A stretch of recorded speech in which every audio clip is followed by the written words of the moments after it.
বরাবরের মতোই আমরা আমাদের প্রশ্নগুলো সবচেয়ে শেষে গিয়ে নিব, যাতে করে আমরা আমাদের ক্লাসটা আগে শেষ করে, সেশনটা বা ডিসকাশনটা শেষ করে তারপরে আমরা প্রশ্ন উত্তর করবো ইনশাআল্লাহ, যতটুকু সময় দেওয়া সম্ভব যাব আমরা। ভারতের সাথে বাংলাদেশের দ্বিপাক্ষিক সম্পর্ক বা বাংলাদেশের সম্পর্ক যদি আমরা বলি, তাহলে সেটা সিন্ধু সভ্যতা থেকেই আমরা ধরে নিয়ে আসতে পারি যে শুরু হয়েছে। এটা 1971 বা 1947 বা এরকম সময় না, আরো অনেক আগে থেকেই এই সম্পর্ক আমাদের। 1971 তো আমরা পুরো স্বাধীন হয়েছি ভারতের সহায়তায়। 1947 আমরা 47 আগে আমরা ভারত, বাংলাদেশ, পাকিস্তান সব আমরা একই ছিলাম। তো সেটা তো সরাসরি যোগাযোগের বিষয় আছে, কিন্তু আমরা বলছি যে আমাদের সম্পর্কের বিষয়টা সিন্ধু সভ্যতা থেকেই এক হয়ে আমরা আছি, সেখান থেকেই বিভিন্ন কারণে। এরপরে বৌদ্ধ ধর্ম, হিন্দু ধর্ম, এগুলা, সংস্কৃতি, ভাষা, 1971 আমাদের সম্পর্ক, সবকিছু মিলে ভারতের সাথে আমরা ওতপ্রোত ভাবেই জড়িত। যদিও দুঃখজনক ভাবে প্রতিবেশীর সাথে সম্পর্ক আরো সুন্দর হওয়া দরকার ছিল। এখন যেমন আছে ঠিকই আছে, বাট সবসময় ভারতের সাথে 1971 পরবর্তী সময়ে আমরা দেখেছি যে কিছুটা সাইনোসয়েডাল রিলেশনশিপ, কখনো ভালো কখনো একটু কম ভালো, এরকম করে চলে এসেছে। তো প্রতিবেশী থাকলে বেশি সবকিছুতেই মান অভিমান ভুল বোঝাবুঝি হতেই পারে হয়তোবা, যেটা সমাধান করাটাও খুব কঠিন কিছু না হয়ে যায় সমাধানটা। সো সম্পর্কটা আমাদের মোটামুটি বেশিরভাগ সময় সাইনোসয়েডাল হিসাবে আমরা দেখতে পাই। ভারতের সাথে আমাদের অনেক বিষয় রয়ে গেছে, যেমন ফারাক্কা বাঁধ, আমরা এটা বঙ্গবন্ধু থাকতেই এ ব্যাপারে চুক্তি সই হয়েছে। তারপরে কিছু সমস্যা আমাদের জন্য রয়ে গেছে, একজন আর একজনকে বিভিন্ন সময়ে আমরা অপারেটও করেছি, সমস্যাও রয়ে গেছে। যেমন সহযোগিতার ক্ষেত্রে যদি আমরা বলি SAARC, BIMSTEC, IORA, Indian Ocean Rim Association, বা BCIM ইকোনমিক করিডোর, PBIN যে লিঙ্ক 4টা দেশের মধ্যে। তো এগুলো আমাদের তো আছেই। প্রচুর উচ্চ পর্যায়ের আমাদের ভিজিট সবসময় হয়ে থাকে। খুব এই মুজিববর্ষের মুজিববর্ষ উপলক্ষে আমরা নরেন্দ্র মোদীকে পাচ্ছি, ইনশাআল্লাহ উনিও আসছেন আমাদের এখানে। আমাদের প্রধানমন্ত্রীও অনেকবার ভারতে গেছেন, প্রেসিডেন্ট লেভেলেও ভিজিট হয়েছে। মানে উচ্চ পর্যায়ে অসংখ্য ভিজিট আমাদের দুই দেশের ভিতরে স্বাধীনতা পরবর্তী সময়ে হয়েছে, যেটা বঙ্গবন্ধুকে দিয়েই শুরু করা হয়েছিল। দুই দেশের মধ্যে অসংখ্য চুক্তি আমরা বলতে পারি, বিভিন্ন চুক্তি বা MOU সাইন হয়েছে, যেটা 60টিরও বেশি হবে যদি আমরা হিসেব করতে যাই। এই কিছুদিনের ভিতরে আমরা দেখছি যে আমাদের সমুদ্র সীমার বিষয়টা যেটা পেন্ডিং ছিল বেশ অনেক দিন ধরেই ভারতের সাথে, সেটা সেই সমস্যার সমাধান হয়েছে। তারপরে ছিটমহল বিনিময়, সেই সমস্যার সমাধান হয়েছে আমাদের দেশে। তারপরে ট্রানজিট ইস্যু, ভারতের সাথে যে ট্রানজিটের বিষয়টা বাংলাদেশের ভিতর দিয়ে ছিল, এ ধরনের অনেক ট্রানজিট বা ট্রান্সশিপমেন্ট বা এ ধরনের যে বিষয়গুলো ছিল, অনেক সমাধান হয়েছে। তারপরেও অবশ্যই কিছু না কিছু সমস্যা তো থাকেই। 1996 গঙ্গার বন্টন চুক্তি হয়েছে, সন্ত্রাস বিরোধী কৌশলগত সন্ত্রাস বিরোধী বিষয়ে বাংলাদেশ ভারত কৌশলগত অংশীদার, একজন আরেকজনকে সহায়তা করেছে। কিছু বিষয় তো সমস্যা থাকেই, যেমন আমাদের আলোচিত বেশি যে সমস্যাগুলোর মধ্যে সমাধান হওয়া বাকি, এবং আমরা আশা করি যে সময়ের সাথে এটাও সমাধান হয়ে যাবে। যেমন তিস্তা সমস্যা, তিস্তার পানি বন্টন সমস্যা, বা দুই দেশের ভিতরে বর্ডারে যে সমস্যা রয়ে গেছে, বর্ডার কিলিং বা বর্ডারে কিছুটা আমাদের লোকজনকে জীবন দিতে হচ্ছে বিভিন্ন সময়ে, সেটা একটা রয়েছে। তারপরে বাণিজ্য বৃদ্ধি তো আমরা বললাম, বাণিজ্য তো আমাদের ভিতরেই আছে, যেটা ব্যালেন্স অফ পেমেন্টের ক্ষেত্রে প্রায় বেশিরভাগ অংশই ভারতের পক্ষেই চলে যায়। স্বাভাবিকভাবে তাদের পণ্য বেশি, আমাদের প্রয়োজনও বেশি, সেই হিসাবে হইল 9 বিলিয়নের উপরে দুই দেশের ভিতরে বাণিজ্য আছে, যার সিংহভাগ আমরা বলতে পারি প্রায় 8 বিলিয়ন বা তার বেশি হয়তো হবে ভারতের পক্ষে। আমরা খুব অল্প পরিমাণে সেখানে কিছু এক্সপোর্ট করে থাকি। তো সেখানে ব্যালেন্স অফ পেমেন্টটা ইন্ডিয়ার ফেভারেই রয়ে গেছে। তো এই বিষয়গুলো আজকে আমরা দেখার চেষ্টা করতে পারি যে তিস্তা সমস্যা কি, কেন হলো, বা এটার সমাধান কি। একইভাবে আমরা বর্ডার ইস্যুতে কিভাবে এটা সমাধান করা যেতে পারে, বর্ডারে যে হত্যা হয় আমাদের বাংলাদেশিদের, সে সমস্ত বিষয় আমরা আলোচনার ভিতরে আজকে দেখতে পারি কতটা কিভাবে সমাধান করা সম্ভব। তারপরে আপনার ট্রেডের বিষয়ে যে ব্যালেন্স অফ পেমেন্টটা কিভাবে কমিয়ে আনা সম্ভব, এত বড় গ্যাপটা, এই গ্যাপটা কিভাবে মিনিমাইজ করা যায়, সে বিষয়গুলো আমরা একাডেমিক দৃষ্টিকোণ থেকে দেখার চেষ্টা করব। আমি শুরুতেই বলেছি যে ভারত আমাদের জন্য খুবই গুরুত্বপূর্ণ একটা বন্ধু রাষ্ট্র, প্রতিবেশী রাষ্ট্র। ভারত কেন আমাদের কাছে গুরুত্বপূর্ণ, এর অনেকগুলো বিষয় আমরা সামনে নিয়ে আসতে পারি। যেমন ভারত আমাদের সবচেয়ে নিকটতম প্রতিবেশী। প্রতিবেশীর হক সবসময় বেশি থাকে, ঝগড়াও বেশি থাকে, সম্পর্কও ভালো থাকে, সব রকমেরই প্রতিবেশীর সাথে হতে পারে। ভারতের সাথে বাংলাদেশের সীমান্ত সবচেয়ে বড়। আমাদের সীমান্ত ভারত, যদি আমরা স্থল সীমান্ত বলি, ভারত এবং মিয়ানমারের সাথে আছে। তো মিয়ানমারের সাথে তো অল্প সীমান্ত, 280 কিলোমিটারের মতন আনুমানিক এরকম হবে। ভারতের সাথে আমাদের প্রায় 5000 কিলোমিটারের সীমান্ত রয়ে গেছে, তার মানে সবচেয়ে বড় সীমান্ত আমাদের সাথে ভারতের। ভারত দক্ষিণ এশিয়ার ভিতরে সবচেয়ে বড় দেশ, এবং মালদ্বীপ এবং আফগানিস্তান, এই দুটো দেশ বাদ দিয়ে আর 6টা দেশ, সার্কভুক্ত বা দক্ষিণ এশিয়াভুক্ত 8টা দেশের বাকি যে ভারতের সাথে 5টা দেশ বাকি যে রয়ে গেল, শ্রীলঙ্কা, নেপাল, ভুটান, বাংলাদেশ, এগুলা সবই আপনার ভারতের সাথে সঙ্গে, পাকিস্তান, এই 5টা দেশ ভারতের সাথে বর্ডার শেয়ার করছে কোনো না কোনো ভাবে। শুধুমাত্র মালদ্বীপ এবং আফগানিস্তানের সাথে সরাসরি বর্ডার ভারতের নাই। আমাদের 3 দিক জুড়েই আমরা দেখতে পাই, 3 দিক জুড়েই ভারত রয়ে গেছে, ভারতের অবস্থান আছে। এবং চীনের পরবর্তীতে আমরা যদি দেখি জনসংখ্যার বিষয়ে, ভারত সবচেয়ে জনবহুল দেশ, চীনের পরে। চীন সবচেয়ে আগে, দেন আপনার ভারত। বিশ্বের সবচেয়ে বড় গণতন্ত্র বলা হয় ভারতকে, দ্বিতীয় বড় গণতন্ত্র হয়তো যুক্তরাষ্ট্রের। ভারতের অর্থনীতি দ্রুত বর্ধনশীল, এমনকি ভারতের ব্যয়, সামরিক ব্যয় বিশ্বের 3য় প্রধান সামরিক ব্যয়, এবং ভারতের সামরিক বাহিনীও বিশ্বের 3য় প্রধান সামরিক বাহিনী। ভারতের অর্থনীতি নমিনাল রেটে যদি বলি বিশ্বের 5ম স্থান দখল করে আছে, এবং পিপিপিতে 3য় স্থান দখল করে আছে। একটা সহজভাবে বলা দরকার যে পিপিপি কি বা নমিনাল রেট কাকে বলে। নমিনাল রেট হয়তো অনেকেই জানেন, তারপরেও সামনাসামনি যেহেতু নাই আমি একটু আলাপ করে যেতে চাই যারা না জানে তাদের জন্য। নমিনাল রেট মানে আমার কাছে একদম যেটা আছে, সে আমার পকেটে এখন 200 টাকা আছে, এই 200 টাকাই হলো আমার নমিনাল রেট। আর পিপিপি, পারচেজিং পাওয়ার প্যারিটি,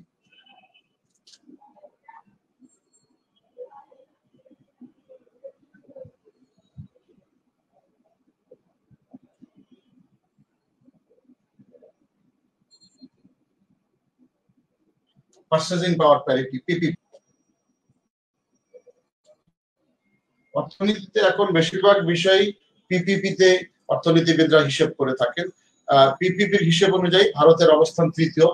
এই পিপিপি হলো যে আপনার পকেটে কত টাকা রয়েছে সেটা বড় বিষয় না, ফিজিক্যালি আপনি কত টাকার মালিক সেটার চেয়ে বড় বিষয় হলো ফিজিক্যালি আপনার যে সম্পদ আছে, এই সম্পদ দিয়ে আপনি কি পরিমাণে সেবা অথবা দ্রব্য কিনতে পারেন বা উপভোগ করতে পারেন। যদি ছোট্ট একটা উদাহরণ আমি দিই, ধরে নেই যে ঢাকা শহরে একজনের পকেটে 200 টাকাই আছে, সে ঢাকা শহরে এই 200 টাকা দিয়ে একটা মুরগি কিনতে পারে, ধরে নিলাম আমরা।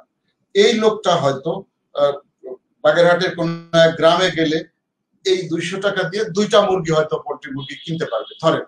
তার মানে এই গ্রামের লোকের টাকা ঢাকার লোকের টাকা পরিমাণ সমান, দ্যাট মিনস নমিনাল ভ্যালুতে একই, কিন্তু যখন পিপিপিতে যাচ্ছি তখন গ্রামের লোকের ক্রয় ক্ষমতা বা উপভোগ্যতা ঢাকার লোকের দ্বিগুণ।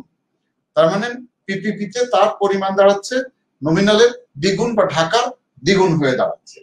এটা হলো আপনার নমিনাল এবং পিপিপির যে প্রধান বিষয়টা।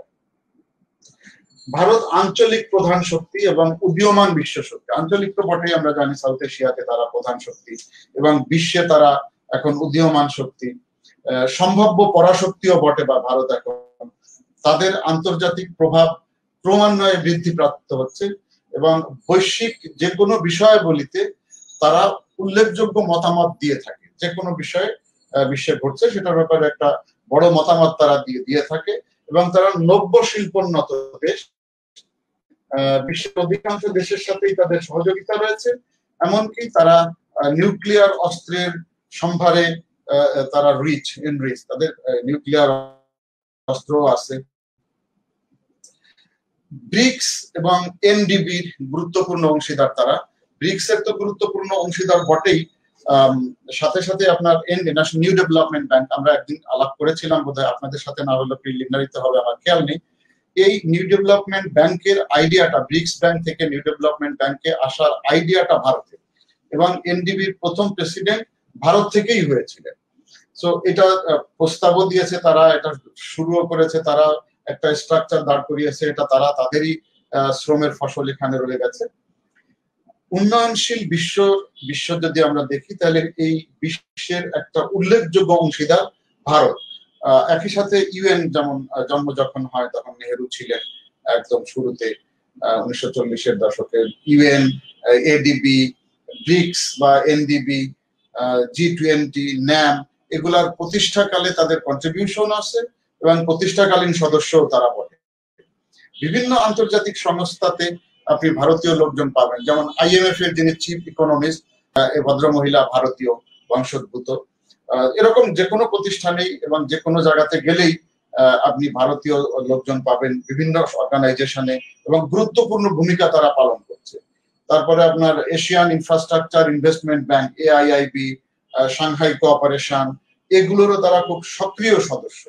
আঞ্চলিকভাবে যদি আমরা দেখি, সার্ক, বিমস্টেক, BBIN বা BCIM, ইকোনমিক করিডোর, এগুলোর গুরুত্বপূর্ণ অংশীদার তারা, এবং তাদের সিদ্ধান্তের বিষয়ে তাদের সবসময় একটা বড় রোল থেকে থাকে।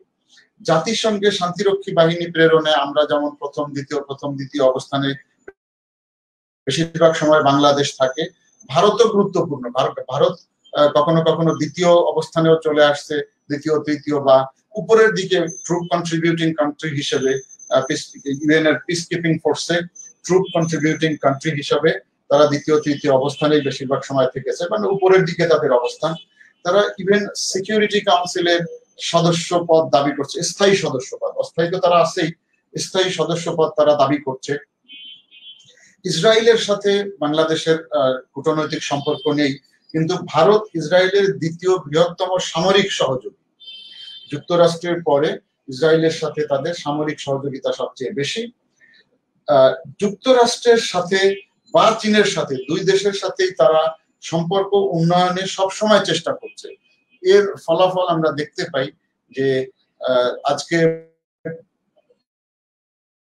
ইউএস এর সাথে তাদের সহিত, এবং দক্ষিণ এশিয়া বা যদি আমরা আরো একটু আসি এদিকে দক্ষিণ পূর্ব এশিয়া, এই অঞ্চলে যুক্তরাষ্ট্রকে যদি কোনো কিছু করতে হয় বা কোনো কিছু সিদ্ধান্ত নিতে হয়, তাহলে ভারতকে বাদ দিয়ে সে সিদ্ধান্ত নিতে পারবে না বা পারে না। সুতরাং ভারতের সাথে তাদের এখন যে সম্পর্ক যথেষ্ট উষ্ণ। ইভেন দেখেন IPS, যেটা ইন্দো প্যাসিফিক স্ট্র্যাটেজি, সেখানেও যুক্তরাষ্ট্র ভারত একসাথেই তালে তাল মিলিয়ে চলছে তারা। সো সাথে সাথে চীনের সাথে আমরা রাজনৈতিকভাবে তাদের বর্ডার নিয়ে যে সমস্যা, সেই সমস্যাটা আমরা দেখছি 1962 সাল থেকে আকসাই চায়না নিয়ে যে সমস্যাটা শুরু হয়েছিল, সেটা থাকা সত্ত্বেও তাদের এইবার যে সংবাদে প্রকাশ হয়েছে যে সবচেয়ে বেশি তাদের ভিতরে বাণিজ্য হয়েছে, তার মানে সম্পর্ক উন্নয়ন ঘটছে। সম্পর্কের জায়গা তো শুধুমাত্র রাজনৈতিক বা বর্ডার না, সাংস্কৃতিক হতে পারে, ট্রেড হতে পারে। এখনকার সময়ে ট্রেড একটা বড় জায়গা মানুষের সম্পর্কের ক্ষেত্রে। সুতরাং এবার যে সংবাদে প্রকাশ পেয়েছে যে ভারতের সাথে চীনের সবচেয়ে বেশি বাণিজ্য বিনিময় হয়েছে এই বছরে। নরেন্দ্র মোদীর যে প্রতিবেশী ফার্স্ট, নেইবার ফার্স্ট, এই আইডিয়া বা থিমটা, সেটাও ভালো কাজ করেছে। উনি চেষ্টা করেছেন প্রতিবেশীদের সাথে সম্পর্ক আরো বেশি উন্নয়ন করতে। তারপরে ওনার make in India, not made in India যে স্লোগান ওনার ছিল, সেটা ইন্ডাস্ট্রিয়ালাইজেশনে ভারতকে ইনভেস্টমেন্ট আকৃষ্ট করেছে, ইন্ডাস্ট্রিয়ালাইজেশনে যথেষ্ট হেল্প করেছে, যে কারণে এখন নব্য শিল্পোন্নত দেশ হিসাবে ভারত আবির্ভূত হয়েছে। শীতল যুদ্ধের পরবর্তী সময়ে যে সমস্ত দেশের সাথে ভারতের সম্পর্ক কম উষ্ণ ছিল, শীতলতা বিরাজ করছিল কিছুটা, সেই সম্পর্ক দ্বিতীয় স্নায়ু যুদ্ধের পরে ভারত দ্রুত পিক আপ করে নিয়ে সম্পর্ক ঝালাই করে প্রয়োজনীয় জায়গায় তারা নিয়ে গেছে। এবং সর্বোপরি হলো যে প্রায় 21 মিলিয়ন ভারতীয় বিশ্বের সারা বিভিন্ন জায়গাতে ছড়িয়ে ছিটিয়ে আছে প্রবাসী হয়ে, চাকরির সূত্রে। ইভেন কয়েকটা দেশ আছে যেখানে ভারতীয় বংশ, যেমন আপনার মরিশাস, এরকম কয়েকটা দেশ আছে যেখানে ভারতীয় বংশোদ্ভূত লোকজনই রাষ্ট্র চালায়, রাষ্ট্রপ্রধান, সরকার প্রধান হিসাবে তারা ওখানে নিয়োজিত আছে। তার মানে বিশ্বে তাদের এই 21 মিলিয়ন ভারতীয় রাষ্ট্রদূত ভারতের পক্ষেই তারা কাজ করছে এবং তারা নিবেদিত প্রাণও আমরা দেখি। তো এই অনেকগুলো কারণে ভারত আমাদের কাছে গুরুত্বপূর্ণ। 1971 তো এককভাবে ভারতের অবদান আমরা বলতে পারি, যে কারণে জাতিসংঘে ভারতের দুতিয়ালির কারণে, অনুরোধের কারণে রাশিয়া পঞ্চশক্তির একটা, তারা একাধিকবার যখন সিকিউরিটি কাউন্সিলে ভেটো দিয়েছে, সুতরাং ভেটো দেওয়ার কারণে যুদ্ধ বন্ধ হয়নি এবং আমরা স্বাধীনতা লাভ করেছি। ভারত সরাসরি সেখানে আমাদের সাথে 3 ডিসেম্বরের পরে যুক্ত হয়ে গেছে যুদ্ধের মধ্যে। এর আগে তারা অস্ত্র দেওয়া, প্রশিক্ষণ দেওয়া, আমাদের শরণার্থীদেরকে সাহায্য করা, থাকতে দেওয়া, জায়গা দেওয়া, খাবার দেওয়া, সব ধরনের সহায়তা ভারত আমাদেরকে করেছে। এবং যুদ্ধ পরবর্তী সময়েও দেশ পুনর্গঠনের জন্য যেভাবে যতটুকুন তাদের সামর্থ্যে কুলিয়েছে, যতটুকুন তাদের পক্ষে সম্ভব হয়েছে, ততটুকুন তারা আমাদেরকে সাহায্য করে গেছে এবং এখনো করছে বিভিন্ন ক্ষেত্রে। ভারত এবং বাংলাদেশের যে সম্পর্ক সমূহ আমরা বললাম যে 1971-এ যে পরিমাণ তারা সাহায্য সহযোগিতা আমাদের করেছে, আর এই সম্পর্কের মূল আমি বলেছিলাম যে আমাদের দুই দেশের ইতিহাস, সংস্কৃতি, ভাষা এবং অনেক অনেক বিষয়ে আমাদের সাথে তাদের সাদৃশ্য রয়ে গেছে বিভিন্ন কিছুতে। আর আমাদের সম্পর্কের ভিত্তি সাধারণত আমরা যদি আমাদের কনস্টিটিউশনে দেখি যে সার্বভৌমত্ব, ইকুয়ালিটি, ট্রাস্ট, আন্ডারস্ট্যান্ডিং, সমঝোতা, অংশীদারিত্ব, কৌশলগত সম্পর্ক, এই সবগুলোর ঊর্ধ্বে আমাদের সম্পর্ক এখন বিরাজ করছে। কোনো ন্যারো জায়গাতে আমাদের সম্পর্কটা এখন আর নেই বলে আমরা দেখতে পাই। এবং বিগত কয়েক বছরে আমরা দেখতে পাবো যে অনেক বড়, মানে শুধু যে একটা ক্ষেত্রে তা না, ল্যান্ড বাউন্ডারি বলেন, পানি বলেন, আরো এরকম অনেকগুলি তারা আমাদেরকে ট্রেডের ব্যাপারে সাহায্য করেছে, রেল লাইন তৈরির ব্যাপারে সাহায্য করছে, ক্রেডিট, লাইন অফ ক্রেডিট তারা দিচ্ছে, এবং বিভিন্ন ক্ষেত্রে, সামাজিক ক্ষেত্রে আমাদের প্রচুর তারা দিয়ে থাকে, শিক্ষা ক্ষেত্রে বিভিন্ন ভাবে তারা আমাদের ভিতরে অবদান রেখেই যাচ্ছে। উচ্চ প্রযুক্তির ক্ষেত্রে বিভিন্ন জায়গায় তারা হেল্প করে যাচ্ছে আমাদেরকে। সমস্যাগুলো যেগুলো আমাদের রয়েছে, আমরা সেই সমস্যাগুলো এবং সমাধানের বিষয়টাকে একটু দেখতে চাই। আমরা বলেছিলাম যে আমরা 3টা বিষয় নিয়ে প্রধানত আলাপ করতে চাই, যে জরুরি যে বিষয়গুলো, এবং অনেক ভাইভাতে এগুলো অনেক সময় জিজ্ঞাসা করা হয়ে থাকে। এটা সম্পর্কে আমরা কোনো বিতর্কের বিষয়ে যাব না, যেটা প্রয়োজনীয় সেগুলোতেই আমরা থাকতে চাই। কারণ আমাদের উদ্দেশ্য বিতর্ক করে সময় নষ্ট করা নয়, বরং ভাইভাতে ভালো করা। এই ধরনের প্রশ্ন যদি জিজ্ঞাসা করা হয় তাহলে আমরা কিভাবে জবাব দিতে পারি সেগুলোর ব্যাপারে নিজেকে তৈরি করা, এটাই আমাদের উদ্দেশ্য। এই ব্যাপারে যদি কারো কোনো প্রশ্ন থাকে আমার ডিসকাশনের শেষে গিয়ে, নিশ্চয়ই আমরা চেষ্টা করব সেগুলো আলাপ আলোচনার মাধ্যমে সমাধান বের করে আনতে, বা আলাপ আলোচনার মাধ্যমে দেখতে যে সেটা কি বিষয় হতে পারে। এখন তিস্তার আমি 3টা সমস্যা বলেছি যে এই মুহূর্তে যেটা আলোচনা করা জরুরি, আমরা একটা একটা করে দেখি। একটা হলো তার তিস্তার পানি বন্টন সমস্যা। বাংলাদেশের মানুষের দীর্ঘদিনের এটা একটা দাবি এবং ন্যায্য দাবি, নিঃসন্দেহে এটা ন্যায্য দাবি, এখানে ভুল বোঝার কারো কোনো সুযোগও নাই। ভারতও বলতে পারবে না যে না, এটা আমাদের দাবিটা অন্যায্য, সেটা বলারও সুযোগ কারোরই নাই। আন্তর্জাতিক আইন অনুসারেও, প্রতিবেশী হিসাবেও, সবভাবেই এটা আমাদের ন্যায্য দাবি। গঙ্গা যদি আমরা বলি, তিস্তার যে মূল সোর্স গঙ্গা, যেটা হিমালয় থেকে আসছে বয়ে বয়ে পশ্চিমবঙ্গের সিকিম এবং পশ্চিমবঙ্গ 2টা রাজ্যের মধ্য দিয়ে প্রায় 249 কিলোমিটার পার হয়ে, তার মানে ভারতের ভিতরে তার 249 কিলোমিটার, 249 কিলোমিটার এই 2 রাজ্য সিকিম এবং পশ্চিমবঙ্গের মধ্যে দিয়ে প্রবাহিত হয়ে ও এসে বাংলাদেশের উত্তরাঞ্চলে লালমনিরহাটের দহগ্রাম জায়গাটা, লালমনিরহাটের দহগ্রাম, সেখানে এসে বাংলাদেশে প্রবেশ করেছে এবং বাংলাদেশের ভিতরে সে 117 কিলোমিটার ভ্রমণ করে 116 কিলোমিটার পার হয়ে ময়মনসিংহের ওদিকে ব্রহ্মপুত্র নদের সাথে গিয়ে সে মিশেছে। তার মানে নদীটা আমরা যদি বলি সিকিম এবং পশ্চিমবঙ্গের মধ্য দিয়ে ভারতের 249 কিলোমিটার রাস্তা ভ্রমণ করে লালমনিরহাটের দহগ্রামে বাংলাদেশে প্রবেশ করে 117 কিলোমিটার সে ভ্রমণ করেছে, গিয়ে ব্রহ্মপুত্র নদের সাথে সে মিশেছে। তিস্তা নামকরণের একটা ছোট্ট ইতিহাস আছে, সেটা হলো যে তিস্তার 3টা নদীর সম্মিলন বলা হয়ে থাকে। এই জন্য 3টা নদী বা 3টা স্রোত, 3টা নদী হলো পুনর্ভবা, আত্রাই ও ত্রিস্রোতা। আমি লিখে দিই।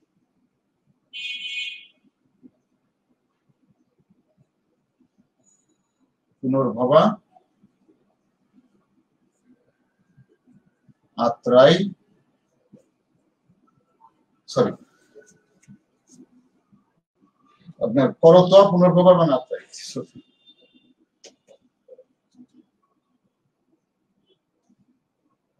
করতোয়া, পুনর্ভবা এবং আত্রাই, এই 3টা নদী।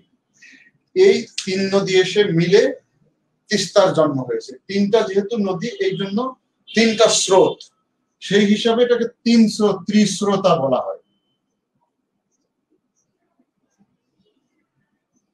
ত্রিস্রোতা, এই ত্রিস্রোতা থেকে উচ্চারণটা চলে আসছে তিস্তা, এর ডেরিভেশন। তিস্রোতার ডেরিভেশনটা তিস্তা। তার মানে এই 3 স্রোতের সম্মিলনে ত্রিস্রোতা, তার থেকে আমরা বলছি এটাকে তিস্তা। তিস্তার পানি যেহেতু সমস্যা, আমরা একটু দেখতে চাই যে কতটুকুন পানি তিস্তায় কখন সাধারণত গড়ে থেকে থাকে। যেমন সিজন বলতে আমরা 2টা সিজন বুঝে থাকি। একটা হলো আপনার ভরা সিজন, যখন বৃষ্টিপাত হয়, প্রচুর পানি নদীতে থাকে। জুন থেকে সেপ্টেম্বর এই সময়টাকে আমরা সাধারণত ভরা মৌসুম বলে থাকি, যেখানে দেখা যায় যে প্রতি মাসে গড়ে 5 বিলিয়ন কিউবিক মিটার পানি নদীতে প্রবাহিত হয়, এই তিস্তায় প্রবাহিত হয়। আবার আমি বলি, ভরা মৌসুমে জুন থেকে সেপ্টেম্বর মাসে প্রতি মাসে, মাস প্রতি, every month 5 billion cubic meter পানি প্রবাহিত হয়ে থাকে, প্রচুর পানি। দুঃখজনকভাবে যখন শুষ্ক মৌসুম আসে, তার মানে সেপ্টেম্বরের পর থেকে নিয়ে জুনের আগ পর্যন্ত, দ্যাট মিনস অক্টোবর টু মে, এই সময়ে পানির প্রবাহ ক্রমান্বয়ে কমতে থাকে। কমে কমে এটার পরিমাণ 500 মিলিয়ন কিউবিক মিটারে চলে আসে। 500 মিলিয়ন, এক হলো 5 বিলিয়ন, সেখান থেকে 500 মিলিয়ন, তার মানে 10 ভাগের 1 ভাগ, 10% পানি মাত্র থাকে এই শুষ্ক মৌসুমে, এত পানি কমে আসে। সুতরাং পানি প্রবাহের একটা সমস্যা এখানে আছে।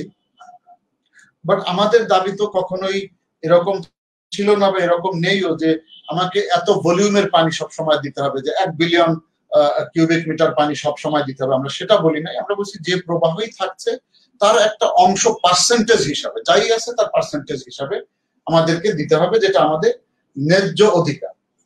আচ্ছা, দেন শুষ্ক মৌসুমের পানির যে প্রবাহটা, এটা কখনো কখনো অনেক নিচে নেমে আসে, এমনকি 1000 কিউসেক, 5000 কিউসেক থেকে 1000 কিউসেক পর্যন্ত নেমে চলে আসে। একদম শুকনার সময়গুলোতে পানির প্রবাহ অনেক কমে যায়, এবং এই নদীর স্রোতের উপরে, পানির উপরে প্রচুর লোক তাদের জীবন যাত্রা নির্বাহ করে বিভিন্ন কারণে। তার একটা তো আছে আপনার ফসল উৎপাদন করা, আর একটা আছে তার অ্যাকুয়াকালচার বা মাছ সহ বিভিন্ন জলজ প্রাণী বা জন্তুর উপরে মানুষ তাদের মাছ ইত্যাদি ধরে বিক্রি করে তাদের জীবন ধারণ করে।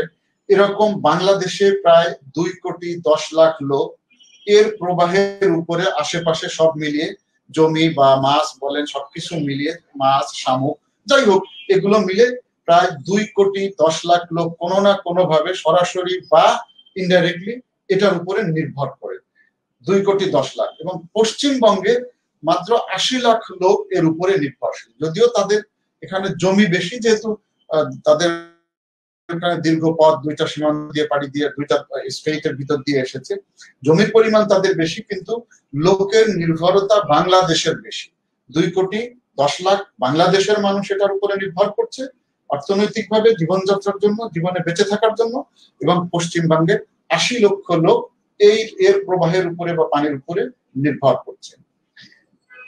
১৯৮৩ সালে ২০ জুলাই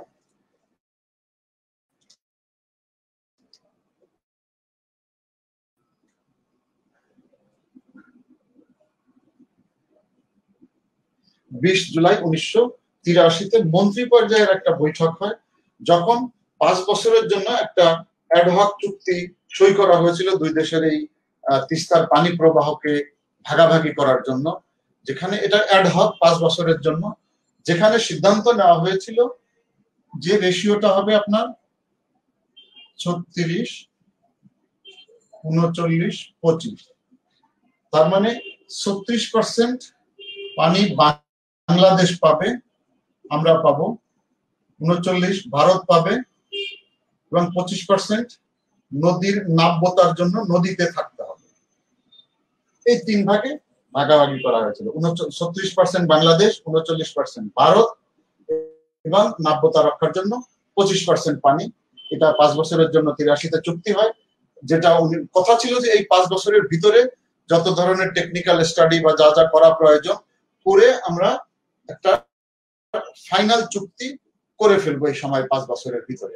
দুঃখজনক হলেও বিভিন্ন কারণে, সেটা ভারতের অসহযোগিতা হতে পারে, কোনো টেকনিক্যাল বিষয় থাকতে পারে, অনেকগুলো কারণে আমরা এই ১৯৮৮ সালের মধ্যে যে চুক্তিটা হওয়ার কথা ছিল সেই চুক্তিটা আর হয় নাই, এবং তারপরে এটা ঝুলেই আছে বিভিন্ন ভাবে, আর সমাধান এটা হয় নাই। আমরা সবসময় দাবি করে আসছি, আর তারা বিভিন্ন উসিলায় এটা আমাদেরকে আজও পর্যন্ত আমাদের প্রাপ্য তারা দিচ্ছে না। ইনফ্যাক্ট ২০১৩ সাল পর্যন্ত মোটামুটি সম্পূর্ণভাবে না পেলেও আমরা কিছু কিছু পানি পেয়েছি, কিন্তু ২০১৩ পর থেকে, বিশেষ করে যদি আমরা দেখি ২০১৪ থেকে একদমই আমরা কোনো পানি পাচ্ছি না তাদের কাছে, শুকনা মৌসুমে তো নাই। সো এই বিষয়টা নিয়ে ২০০৭ অনেক আগে থেকে সেই সময় থেকে আলোচনা চলছে।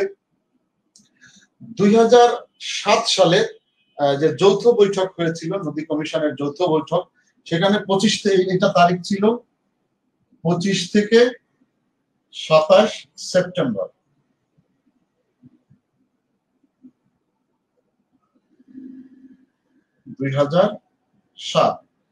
যৌথ বৈঠকে একটা সিদ্ধান্ত গ্রহণ করা হয়েছিল, প্রস্তাব করা হয়েছিল, সিদ্ধান্ত মানে আসলে সিদ্ধান্ত হয়নি, প্রস্তাব করেছিল বাংলাদেশ যে আমরা যাতে সমান সমান পানি পেতে পারি আন্তর্জাতিক আইন অনুযায়ী।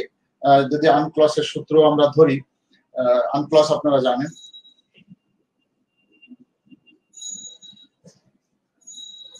United Nations convention on the law of the sea, আনক্লস।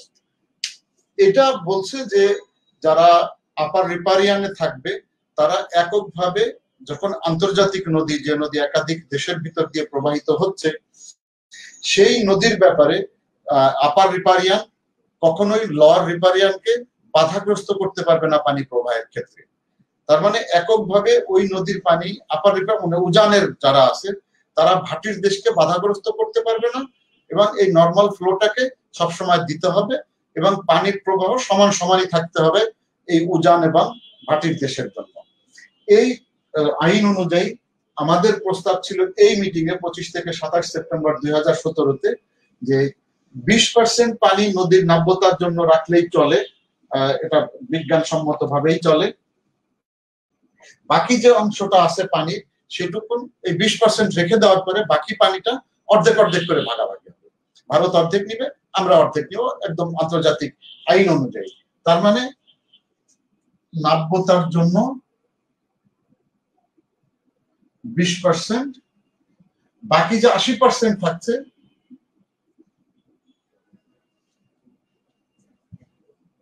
Bangladesh ৪০% এবং ভারত ৪০%। রেশিও যদি আমরা বলতে চাই তাহলে ৪০:৪০:২০ এই রেশিওতে পানি ভাগাভাগির আমাদের তরফ থেকে প্রস্তাব ছিল, যেটা ভারত সম্মতি জানায় নাই। দুঃখজনক ভাবে তা আইনগতভাবে তাদের সম্মতি জানানোর কথাই, বাট তারা জানায় নাই। শুধু তো এটাই না, বরং পানির যে প্রবাহগুলো এককভাবে ভারতই পানির ব্যাপারে টোটাল সিদ্ধান্ত নিচ্ছে। যদি আরো বলি আমরা পশ্চিমবঙ্গ, ভারত বলতে আমরা এখানে স্পেসিফিক্যালি পশ্চিমবঙ্গকে আসবো। আমি আশা করছি এটা আপনারা লিখে নিয়েছেন, আমি মুছে দিই।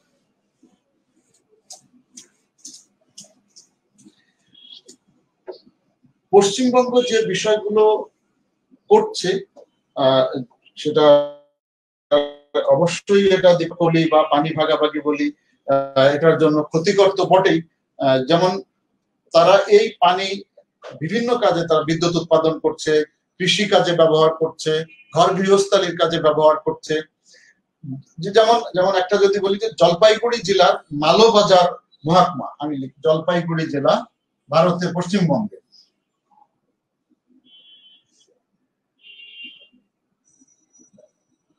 জলপাইগুড়ি জেলার মালবাজার মহকুমা।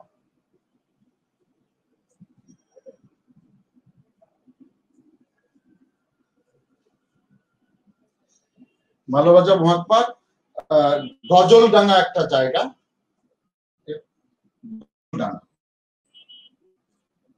সরি গজলডোবা, সরি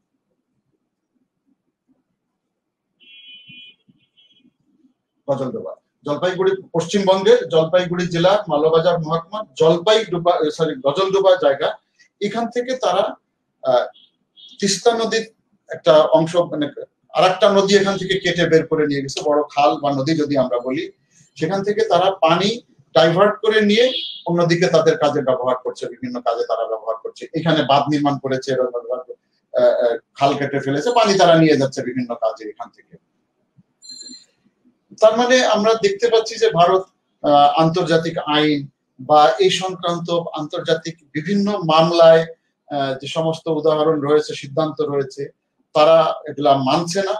ফলে যেটা হচ্ছে যে বাংলাদেশের অংশের তিস্তা একদমই মরে গেছে। এখন প্রশ্ন আসতে পারে যে ভারত না মানলে আমরা তো আন্তর্জাতিক আদালতে যেতে পারি। হ্যাঁ, আন্তর্জাতিক আদালতে তো যাওয়া যেতেই পারে, কিন্তু আনক্লসের যাওয়ার আগে আন্তর্জাতিক আদালতে যদি আমরা যাই, সেটার জন্য প্রথম ফর্মুলা হলো যে দুই দেশকেই সম্মতি দিতে হবে যে আমরা যাব, আর ওনারাও মেনে নিবে। সেটা দুই পক্ষই যখন আনক্লসকে সম্মতি দিবে, তখন তারা বিচার করে এটা সিদ্ধান্ত দিলে সেই সিদ্ধান্তটা দুই পক্ষই কার্যকর করতে বাধ্য। যেমন আমাদের ক্ষেত্রে, নদীর ক্ষেত্রে হয়েছে, আমাদের ভারতের সাথে আমরা 75% জায়গা আমরা পেয়ে গিয়েছি। মিয়ানমারের সাথে আমরা পুরো অংশটাই, আমাদের দাবিকৃত পুরো অংশটাই পেয়ে গিয়েছি। যেহেতু এখানে মিয়ানমারেরও কনসেন্ট ছিল আনক্লসে যাওয়ার, ভারতেরও কনসেন্ট ছিল, কিন্তু এই ক্ষেত্রে তারা কনসেন্ট দিবে কিনা এটা একটা বড় প্রশ্নের জায়গা রয়ে গেছে। সুতরাং আন্তর্জাতিক আদালতে চাইলেই যাওয়া যাবে এমন মনে করার কোনো কারণ আমি দেখছি না। আইনগত সেখানে বিষয় রয়ে গেছে, তাদেরকে এক হওয়ার বিষয়টা সেখানে রয়ে গেছে। এইটার কারণে এখন যেটা হচ্ছে যে যেহেতু আমাদের এই জায়গাগুলো এখন মোটামুটি ডিজার্টিফাই হয়ে, মানে এক ধরনের মরুকরণ হয়ে গেছে পানি না পাওয়াতে, প্রকৃতি রুক্ষ হয়ে যাচ্ছে, নদীর যে তলদেশ সেখানে সেডিমেন্ট পড়ে বা পলি পড়ে মানে একেবারে বালি হয়ে যাচ্ছে। বালি, নুড়ি, পলি এগুলোর কারণে নিচের যে বেড, পানির যে বেডটা ছিল নদী, সেটা আস্তে আস্তে উপরে উঠে চলে আসছে সবকিছু। এবং নদীর যে জায়গাগুলো ছিল সেগুলো আর আগের মতো নাই। এটা কোথাও চর জেগে গেছে, কোথাও হয়তো একটু ফাঁকা খালি জায়গা আছে, এটা এলোমেলো অবস্থা হয়ে গেছে। এবং আমার পরিবেশ, আমার প্রতিবেশ, আমার ফসল, আমার নদীর ভিতরে যে জলজ প্রাণীগুলো বা মাছ ধরার বিষয়, সবগুলোই শেষ হয়ে গেছে এখানে। আবার এটা গরমের সময় এরকম একটা অবস্থা আমরা দেখছি। একইভাবে আমরা দেখতে পাই যে যখন আপনার পানির প্রবাহটা বেশি থাকে ভরা মৌসুমে, জুন থেকে সেপ্টেম্বর, আমরা বলেছিলাম যে 5 বিলিয়ন কিউবিক মিটার পানি তখন এই নদীতে প্রবাহিত হয়ে থাকে, যেটা হিউজ পরিমাণ সেই সময়। এই সময় কি হচ্ছে, তাদের ওখানে বেশি পানির ফ্লোটা ওখান থেকে ছেড়ে দেওয়া হচ্ছে এবং আমাদের ভিতরে মানে অযাচিত ভাবে ভিতরে, আমাদের বাংলাদেশের ভিতরে ঢুকে যাচ্ছে। ঢুকলেও হয়তো অত বড় সমস্যা হতো না। যেটা এখন হচ্ছে যেটা হলো, নদীর যেহেতু বেড উপরে চলে আসছে, চর পড়ে গেছে মাঝখানে, সুতরাং নদী তার গতিপথকে পরিবর্তন করে ফেলেছে। আগে যদি গভীর থাকতো তাহলে পুরো পানিটা নদীর ভিতর দিয়ে যেত। এখন পানি যেহেতু আসতেছে, পানি তো আর দাঁড়িয়ে থাকবে না। নদীর বেড উঁচু হইলেও সে কি করবে, কুল টুল সে আর বুঝবে না, সে দুই দিকে ছাপিয়ে যত দূর পারে যে দিক দিয়ে পারে সে বয়ে চলতে থাকবে। মাঝখানে চড়া পড়েছে তো দুই পাশ দিয়ে সে বয়ে যাওয়া শুরু করেছে, পানি বেড উপরে উঠে চলে এসেছে, তো সে আরো দুই কুলে ছাপিয়ে বন্যার সৃষ্টি করছে, সেখানে ঘর বাড়ি ধ্বংস হচ্ছে, ফসল ধ্বংস হচ্ছে। তো আমরা গরমের সময় একদম ধুধু মরুভূমি পাচ্ছি, বালু পাচ্ছি আর পাথর পাচ্ছি, আবার যখন ভরা মৌসুমে পানির সময় তখন আমরা উপহার হিসাবে পাচ্ছি বন্যা।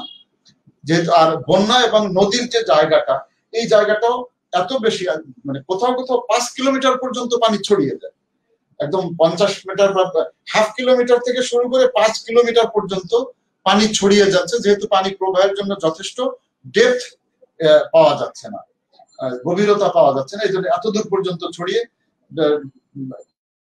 মানুষের জীবনযাত্রাকে দুর্বিষহ করে তুলছে।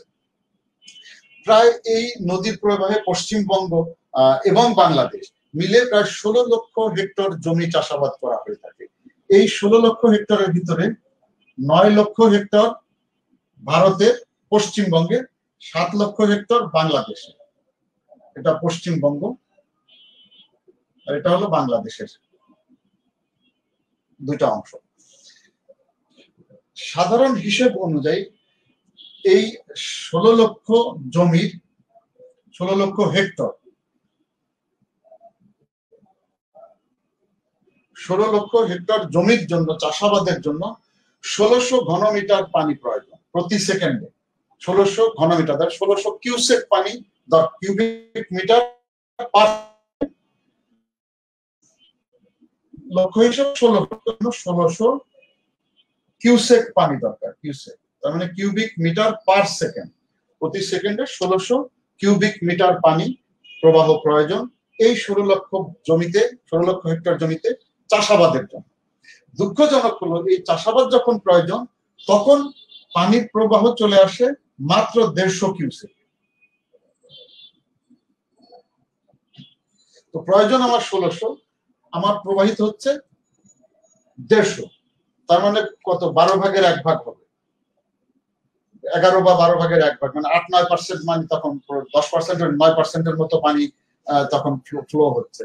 সুতরাং এটা স্বাভাবিকভাবে যদি ভাগাভাগি হয় তো তাদেরও লাভ হচ্ছে না, আমাদেরও লাভ হচ্ছে না, এটা সত্য। কিন্তু যতটুকুন হোক মরুকরণ সহ যে পরিবেশ প্রতি ইকোলজি বা এনভায়রনমেন্টের যে ক্ষতি, সেটা তো আমরা কমিয়ে আনতে পারতাম।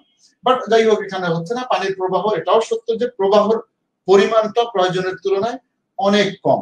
এই ভিতর দিয়ে আবার যদি দেখি আমরা, এই যেখানে পানির এই অবস্থা, সেখানে আমরা দেখছি ইসি মোডের একটা স্ট্যাটিস্টিক্স এখানে আছে। ইসি মোড, আপনারা ইসি মোডের সাথে পরিচিত কিনা আমি জানি না।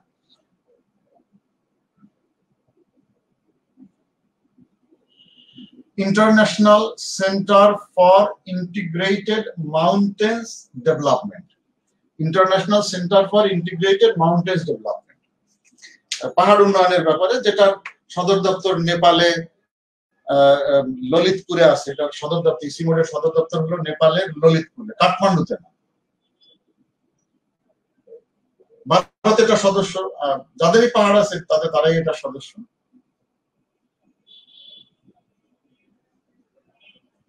নেপালের ললিতপুর এটা সদর দপ্তর। এই যেহেতু পানির উৎস সাধারণত পাহাড় হয়ে থাকে বা পর্বত হয়ে থাকে, তাদের একটা স্ট্যাটিস্টিক্স এই তিস্তার ব্যাপারে আছে। সেটা হলো যে 2006 থেকে 2012 সাল পর্যন্ত, আমি মুছে দিয়ে ওইদিকে একটা স্ট্যাটিস্টিক্স গুলা লিখে দিই আপনাদের।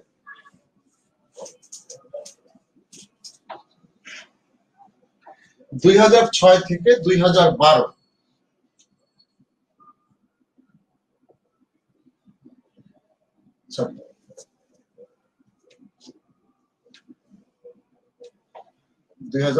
সাল, এই 6 বছরের ভিতরে ভারত 27টা প্রকল্প গ্রহণ করেছে বিদ্যুৎ উৎপাদনের জন্য। 27টা প্রকল্পে তারা 5248 মেগাওয়াট বিদ্যুৎ উৎপাদন করছে। এইখানকার পানি দিয়ে এই পরিমাণ বিদ্যুৎ তারা 2006 থেকে 12 পর্যন্ত, আরো আছে, এটা গেল একটা। এই হিউজ পরিমাণ বিদ্যুৎ এনার্জি জেনারেট করতে গিয়ে তাদের কি পরিমাণে পানিকে বাধাগ্রস্ত করতে হচ্ছে, ড্যাম দিয়ে তাদের পানিটা সরাতে হচ্ছে। সুতরাং এখানেই পানির একটা বড় অংশ চলে যাচ্ছে। এরপরে এসে 2017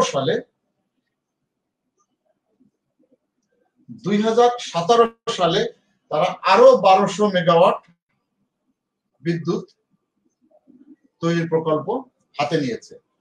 তার মানে 27টা প্রকল্পে তারা 5248 এই 2012 পর্যন্ত।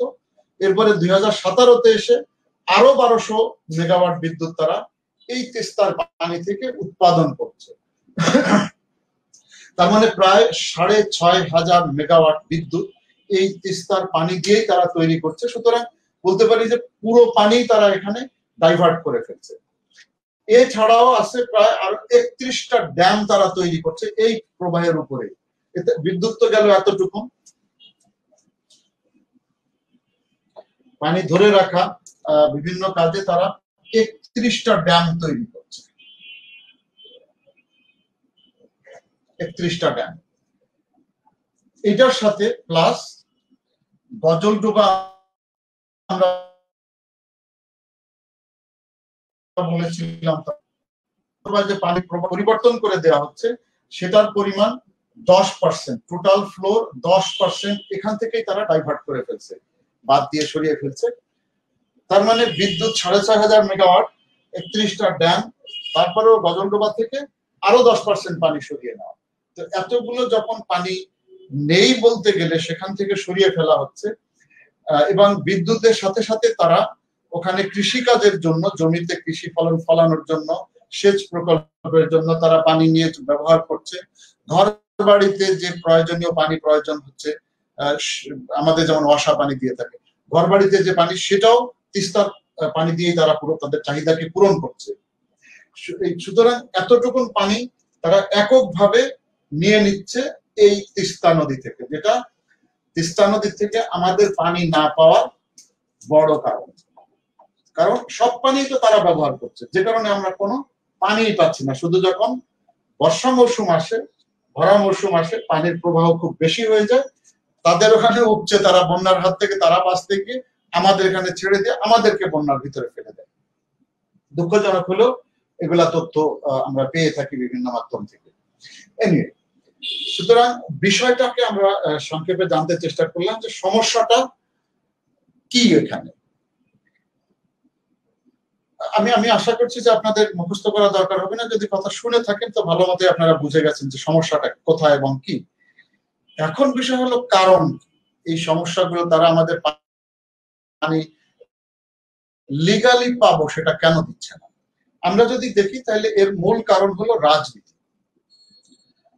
রাজনীতিটা হলো এখানে যে আমাদের দেশের মতোই সেখানেও রাজনীতি, ভোটের রাজনীতি হয়ে থাকে।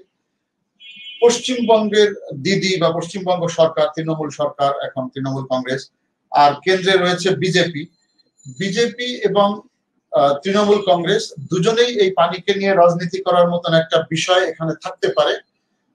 যদি কেন্দ্রীয় সরকার এককভাবে এই চুক্তি সই করে পানি বাংলাদেশকে দিয়ে দেয়, সেটা তৃণমূল কংগ্রেস বা মমতা দিদির সরকার সেটাকে তার রাজনৈতিক হাতিয়ার হিসাবে ব্যবহার করে মানুষকে খেপিয়ে তুলতে পারে।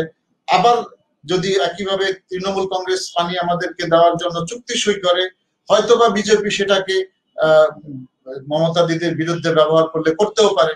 সো ভোটের রাজনীতি করতে গিয়ে আমরা পানি পাচ্ছি না, বিষয়টা সমস্যা তাদের, ভুগছি আমরা।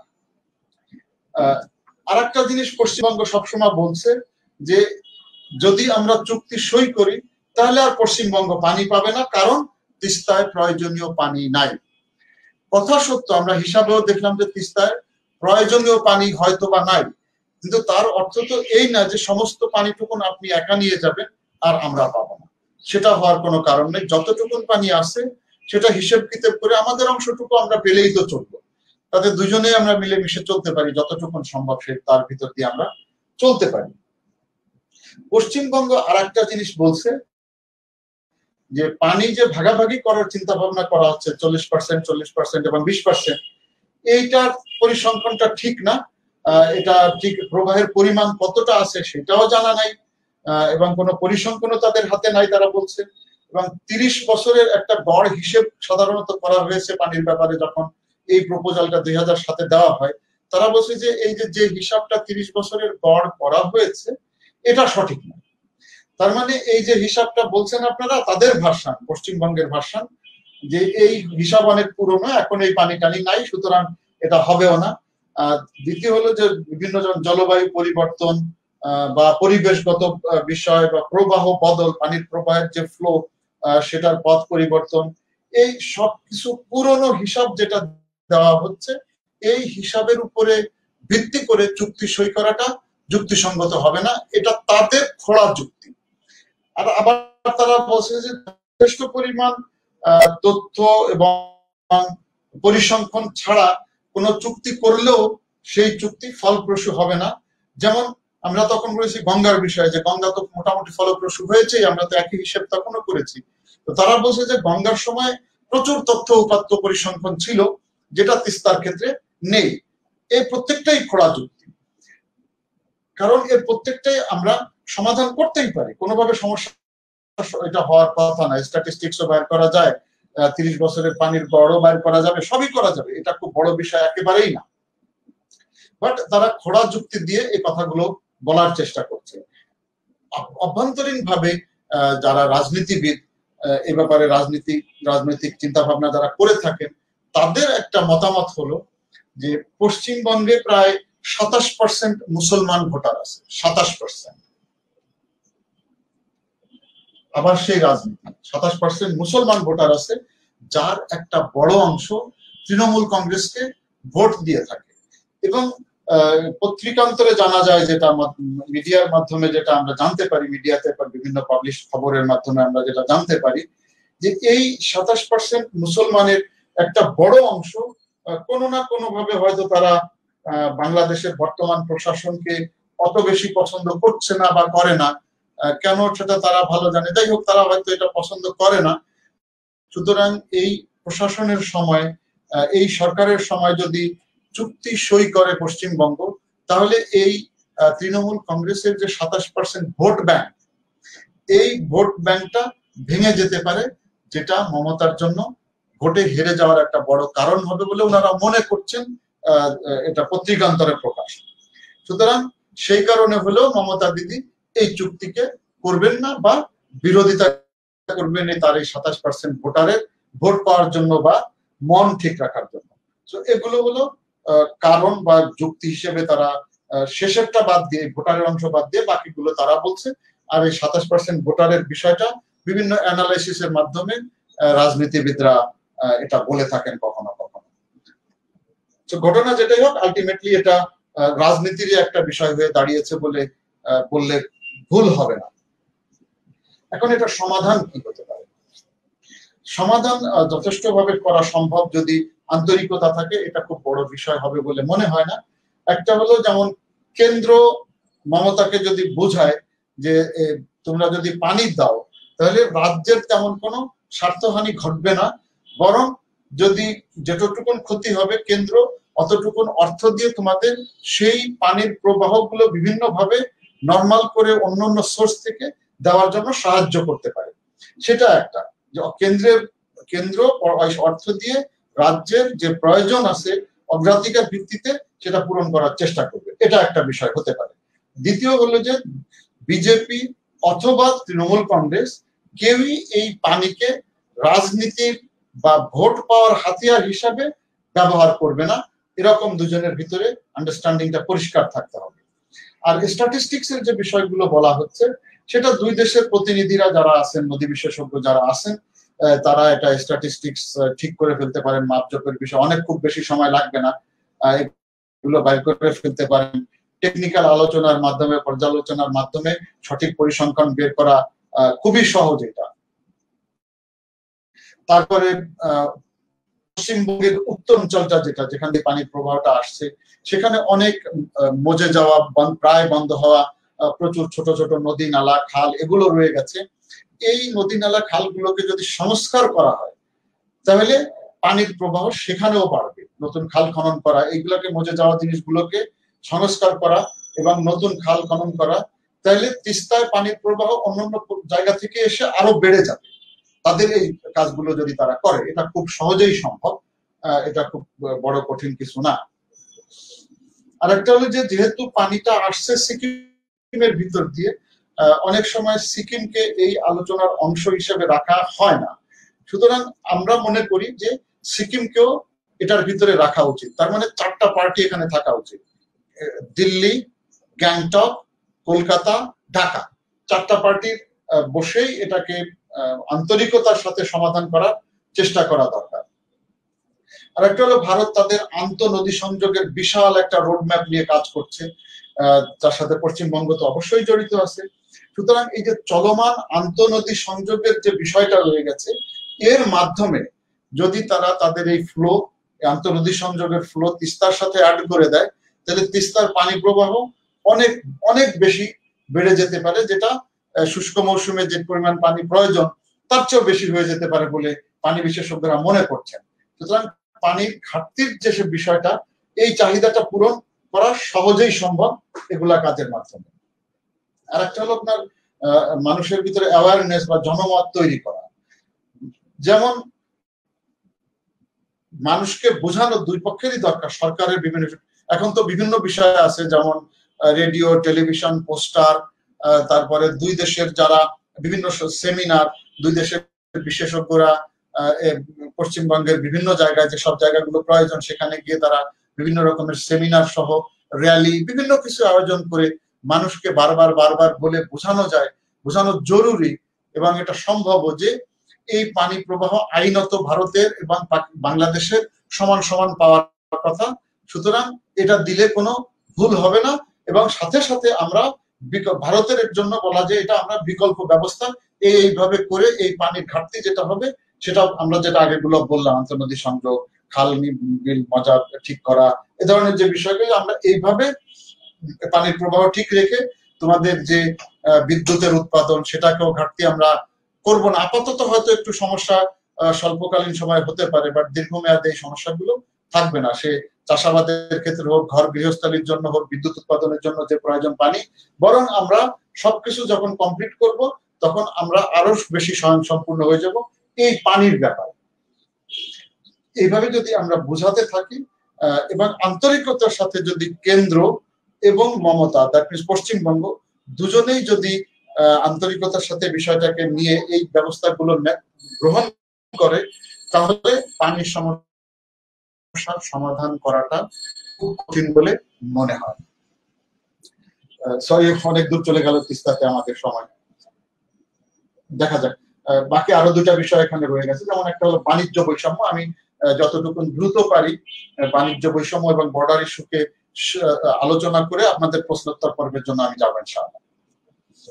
বাণিজ্য বৈষম্য, আমরা জানি যে বাংলাদেশের সাথে ভারতের বাণিজ্য চুক্তি বঙ্গবন্ধুর সময়ে, একদম প্রথম সময়ে 28 মার্চ 1972 প্রথম দ্বিপাক্ষিক বাণিজ্য চুক্তি হয় দুই দেশের ভিতরে, এবং তখন থেকে নিয়ে আমরা দেখছি বিভিন্ন সময় এই চুক্তির বিভিন্ন প্রোটোকল, বিভিন্ন এক্সটেনশন বা নতুন নতুন বিষয় আরো যুক্ত করা হয়েছে। 2009 সালে, 2012 সালে, 2015 সালে বিভিন্ন সময়ে চুক্তির বিভিন্ন ধারা আরো নবায়ন করা হয়েছে, বা এই চুক্তিকে নবায়ন করা হয়েছে, বিভিন্ন সময় আরো যুগোপযোগী করা হয়েছে।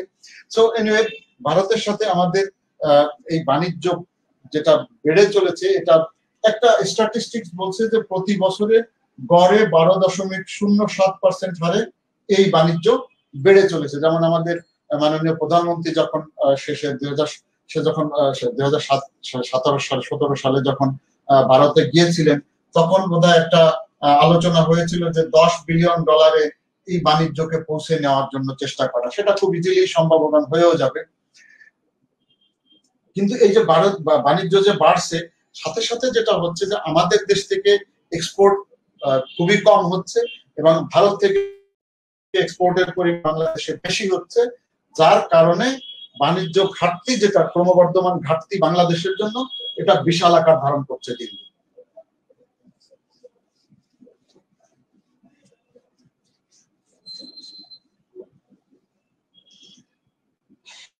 সমস্যাগুলো কি কি আমরা সেগুলো একটু দেখতে থাকি। যে বাণিজ্য বৈষম্যের মূল সমস্যাগুলো হলো আপনার বাধাগুলো।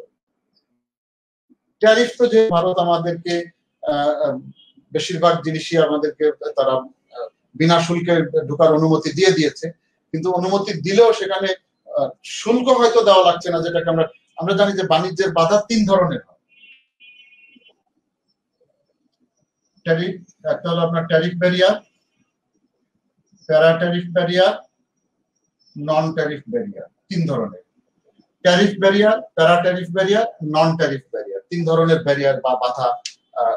শুল্ক, আর একটা হলো অশুল্ক, আর একটা হলো প্যারা শুল্ক বা মাঝামাঝি যে জায়গাটা।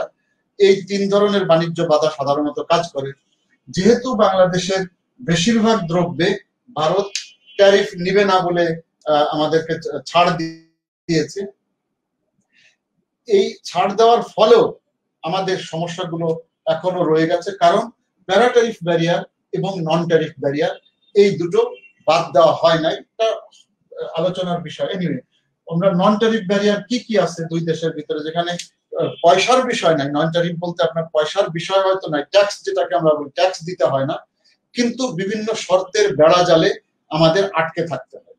যেমন আমাদের খাদ্য সামগ্রী যখন ভারতে আমরা এক্সপোর্ট করতে যাই, সেখানে ট্যারিফ হয়তো আমাকে দিতে হচ্ছে না, কিন্তু বলছে যে এই খাদ্য ভারতে যাবে সেটা স্বাস্থ্যসম্মত কি না, এটা একটা বড় সমস্যা আমাদের রয়ে গেছে।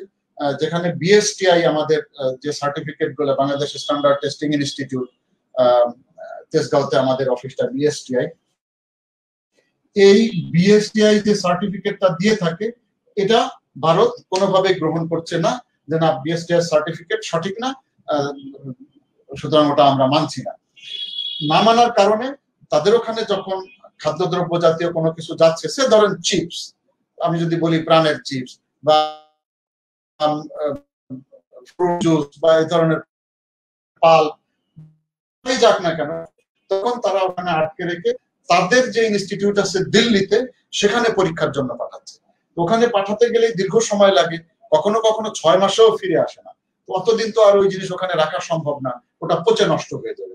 সুতরাং এটা হলো যে সার্টিফিকেশনটা, স্বাস্থ্যসম্মত সার্টিফিকেশন, এটা খুব বড় একটা সমস্যা রয়ে গেছে নন ট্যারিফ বাধা হিসাবে, যে কারণে এক্সপোর্ট করা সম্ভব হচ্ছে না। আমাদের যত সামান্য এক্সপোর্টেবল আইটেম আছে সেটাও আমরা করতে পারছি না।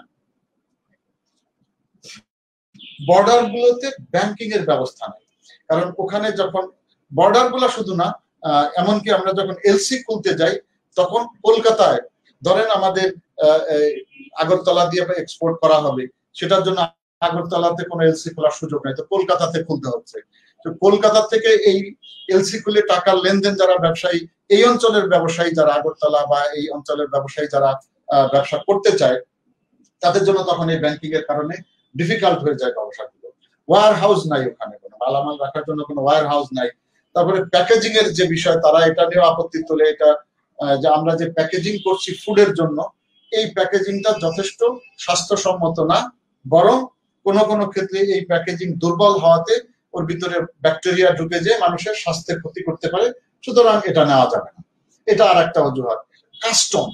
কাস্টমস যখন ক্লিয়ার করতে চায় মালামাল, সেখান থেকে ছাড় দিতে চায়, কাস্টমস অকারণে তারা বিভিন্ন ছোটখাটো, যেগুলো ধরার মতন না বা ধরা উচিত না, এরকম বিষয়কে সামনে এনে এই মাল ভিতরে ঢুকতে আরো বেশি দীর্ঘসূত্রি তার আশ্রয় নেয়, আরো বেশি খরচ বাড়িয়ে দিবে। পার্কিং এর কোনো জায়গা, যথেষ্ট জায়গা নাই। হয়তো দেখা গেল 100 ট্রাক এখান থেকে কোনো মালামাল নিয়ে বাংলাদেশ থেকে বর্ডারের ওই পারে চলে গেল, ওখানে এই 100 ট্রাক রেখে যে পরীক্ষা নিরীক্ষা করা, কাস্টমস ক্লিয়ার করা, যেগুলো করার দরকার, এই পরিমাণ 100 ট্রাকের পার্কিং হয়তো ওখানে নেই। তারপরে তাদের নিজস্ব তো রয়ে গেছে, তারপর পরিবহনের সমস্যা, রাস্তাঘাটের সমস্যা, এগুলো তো আছেই, সেখানে আরো বেশি পরিমাণে রয়ে গেছে। যেমন আমাদের যেগুলো বললাম যে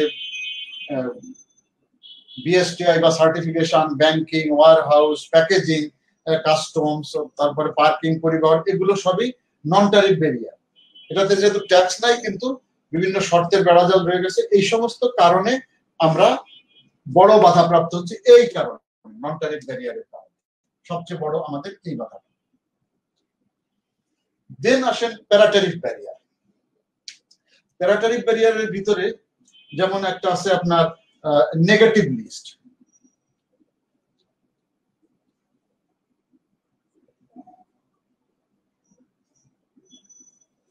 নেগেটিভ লিস্ট হলো যে তারা এইটা জিনিস ফ্রি ঢুকতে দিবে না আমাদেরকে, তাদের বিভিন্ন এখানে শর্ত ছাড়াও ডিউটিস ধরিয়ে দেওয়া হবে। নেগেটিভ প্রোডাক্ট লিস্ট যেটা, সেরকম আরএমজি যেমন নেগেটিভ লিস্টের ভিতরে সফটওয়্যার বহির্ভূত একটা আইটেম, এবং ওটা তারা ডিউটি ফ্রি যে জিনিসগুলো দিচ্ছে তার ভিতরে এটা দেয়নি আমাদের আরএমজিটাকে, বড় যে জিনিসটা আমাদের ট্যাক্সেবল এনিওয়ে সেটা একটা। তারপরে আপনার স্টেট ট্যাক্স, যে স্টেটের ভিতর দিয়ে মালামাল পরিবহন করা হয় প্রত্যেক একটা নির্দিষ্ট ওজনের জন্য টন প্রতি একটা নির্দিষ্ট পরিমাণের পয়সা ওই স্টেটকে পে করতে হয় তার ভিতর দিয়ে যাওয়ার জন্য। এটা সরাসরি ট্যারিফ না হইলেও এক ধরনের পয়সার বিষয়, যেহেতু খরচের বিষয়, এটা নন ট্যারিফ ব্যারিয়ারের ভিতরে নিয়ে আসে। আরো দুইটা বড় জিনিস আমাদের জন্য, এগুলো তো ছোট, বড় জিনিস হলো এন্টি ডাম্পিং ডিউটি এবং counter vailing duty.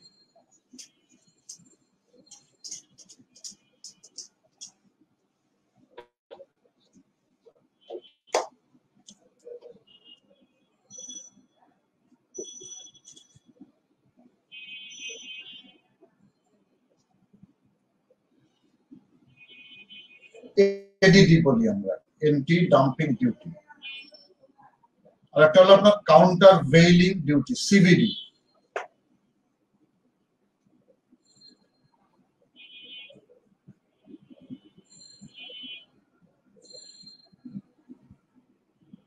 Counter vailing duty দুইটা। এই দুইটা কি জিনিস জাস্ট 2 মিনিটে যদি পারি আমরা দেখি। আপনারা জানেন এন্টি ডাম্পিং হলো তাদের যে উৎপাদন খরচ হচ্ছে, যেখানে উৎপাদন খরচের চেয়ে কম দামে যদি এটাকে বিক্রি করা হয়, এক্সপোর্ট করা হয়, ঘাটতি বিক্রি বাড়ানোর জন্য, বাজার ধরার জন্য, কম উৎপাদন বা লোকাল মার্কেটে যে দাম আছে, কম দাম আছে, তার চেয়ে যদি, যে দামই কম বেশি না, মানে উৎপাদনের যে খরচ সব মিলিয়ে যে পরিমাণ দাম পড়ছে আমাদের মার্কেটে তার চেয়ে কম দামে যদি বিক্রি করা হয়, সেটাকে, এই কম দামে বেচাটাকে বলা হয় ডাম্পিং করা। এই ডাম্পিংকে ঠেকানোর জন্য যে ট্যাক্স বা যে অতিরিক্ত পয়সা করের উপরে বা অতি মূল্যায়ন করানো হয়, সেটাকে বলা হয় এন্টি ডাম্পিং ডিউটি। অতিরিক্ত মূল্যের উপরে ধরা হোক যে মনে করা হচ্ছে যে একটা জিনিসের দাম উৎপাদন খরচ দিয়ে লোকাল মার্কেটে সব মিলে এটার দাম পড়ছে 10 টাকা। এক্সপোর্ট বাড়ানোর জন্য বিভিন্ন কারণে এই 10 টাকার জিনিসকে ধরে নেই যে এক্স কান্ট্রি ওয়াই কান্ট্রিতে এক্সপোর্ট করছে, সেটা হয়তো এটা 8 টাকায় বিক্রি করছে, সেখানে তার উৎপাদনের জন্য 10 টাকা খরচ করছে, বা লোকাল মার্কেটে এটা দামের কারণে 10 টাকা মিনিমাম মূল্য পড়ছে, সেটা 8 টাকা ওখানে এক্সপোর্ট করা হচ্ছে যাতে করে ওই বাজার পাওয়া যায়। তখন ওই দেশ করবে কি, এটা তাদের ফর্মুলা আছে, একটা আন্তর্জাতিক ফর্মুলা মেনে এই 8 টাকার জিনিসকে ডিউটি সে 8 টাকার উপরে নিবে না, বলে যে না এটা তুমি দাম কমিয়ে ধরেছো, সুতরাং এটাকে আমি ভ্যালুয়েট করব, এটা যদি নর্মাল ডিউটি, এটার উপরে যে মূল্যায়ন আছে সেটাকে আমি 10 টাকা করে ধরবো, এবং সাধারণ যদি ডিউটি সে ধরেন অন্যান্য দ্রব্যের উপরে 5% হয়, তোমার এটার উপরে 25% ডিউটি দিতে হবে। যেহেতু তুমি এক ধরনের ফাঁকি দিয়ে আমার বাজারে ঢুকতে চেষ্টা করছো, এতে আমার ইন্ডাস্ট্রি ক্ষতি হবে, আমার উৎপাদক যারা তারা ক্ষতি হবে, মার্কেট ক্ষতিগ্রস্ত হবে। সুতরাং আমার মার্কেটকে ঠিক রাখতে, আমার উৎপাদন ব্যবস্থা এবং আমার শিল্প প্রতিষ্ঠানকে ঠিক রাখতে গিয়ে এই অতিরিক্ত করটা চাপিয়ে দেওয়া হয়।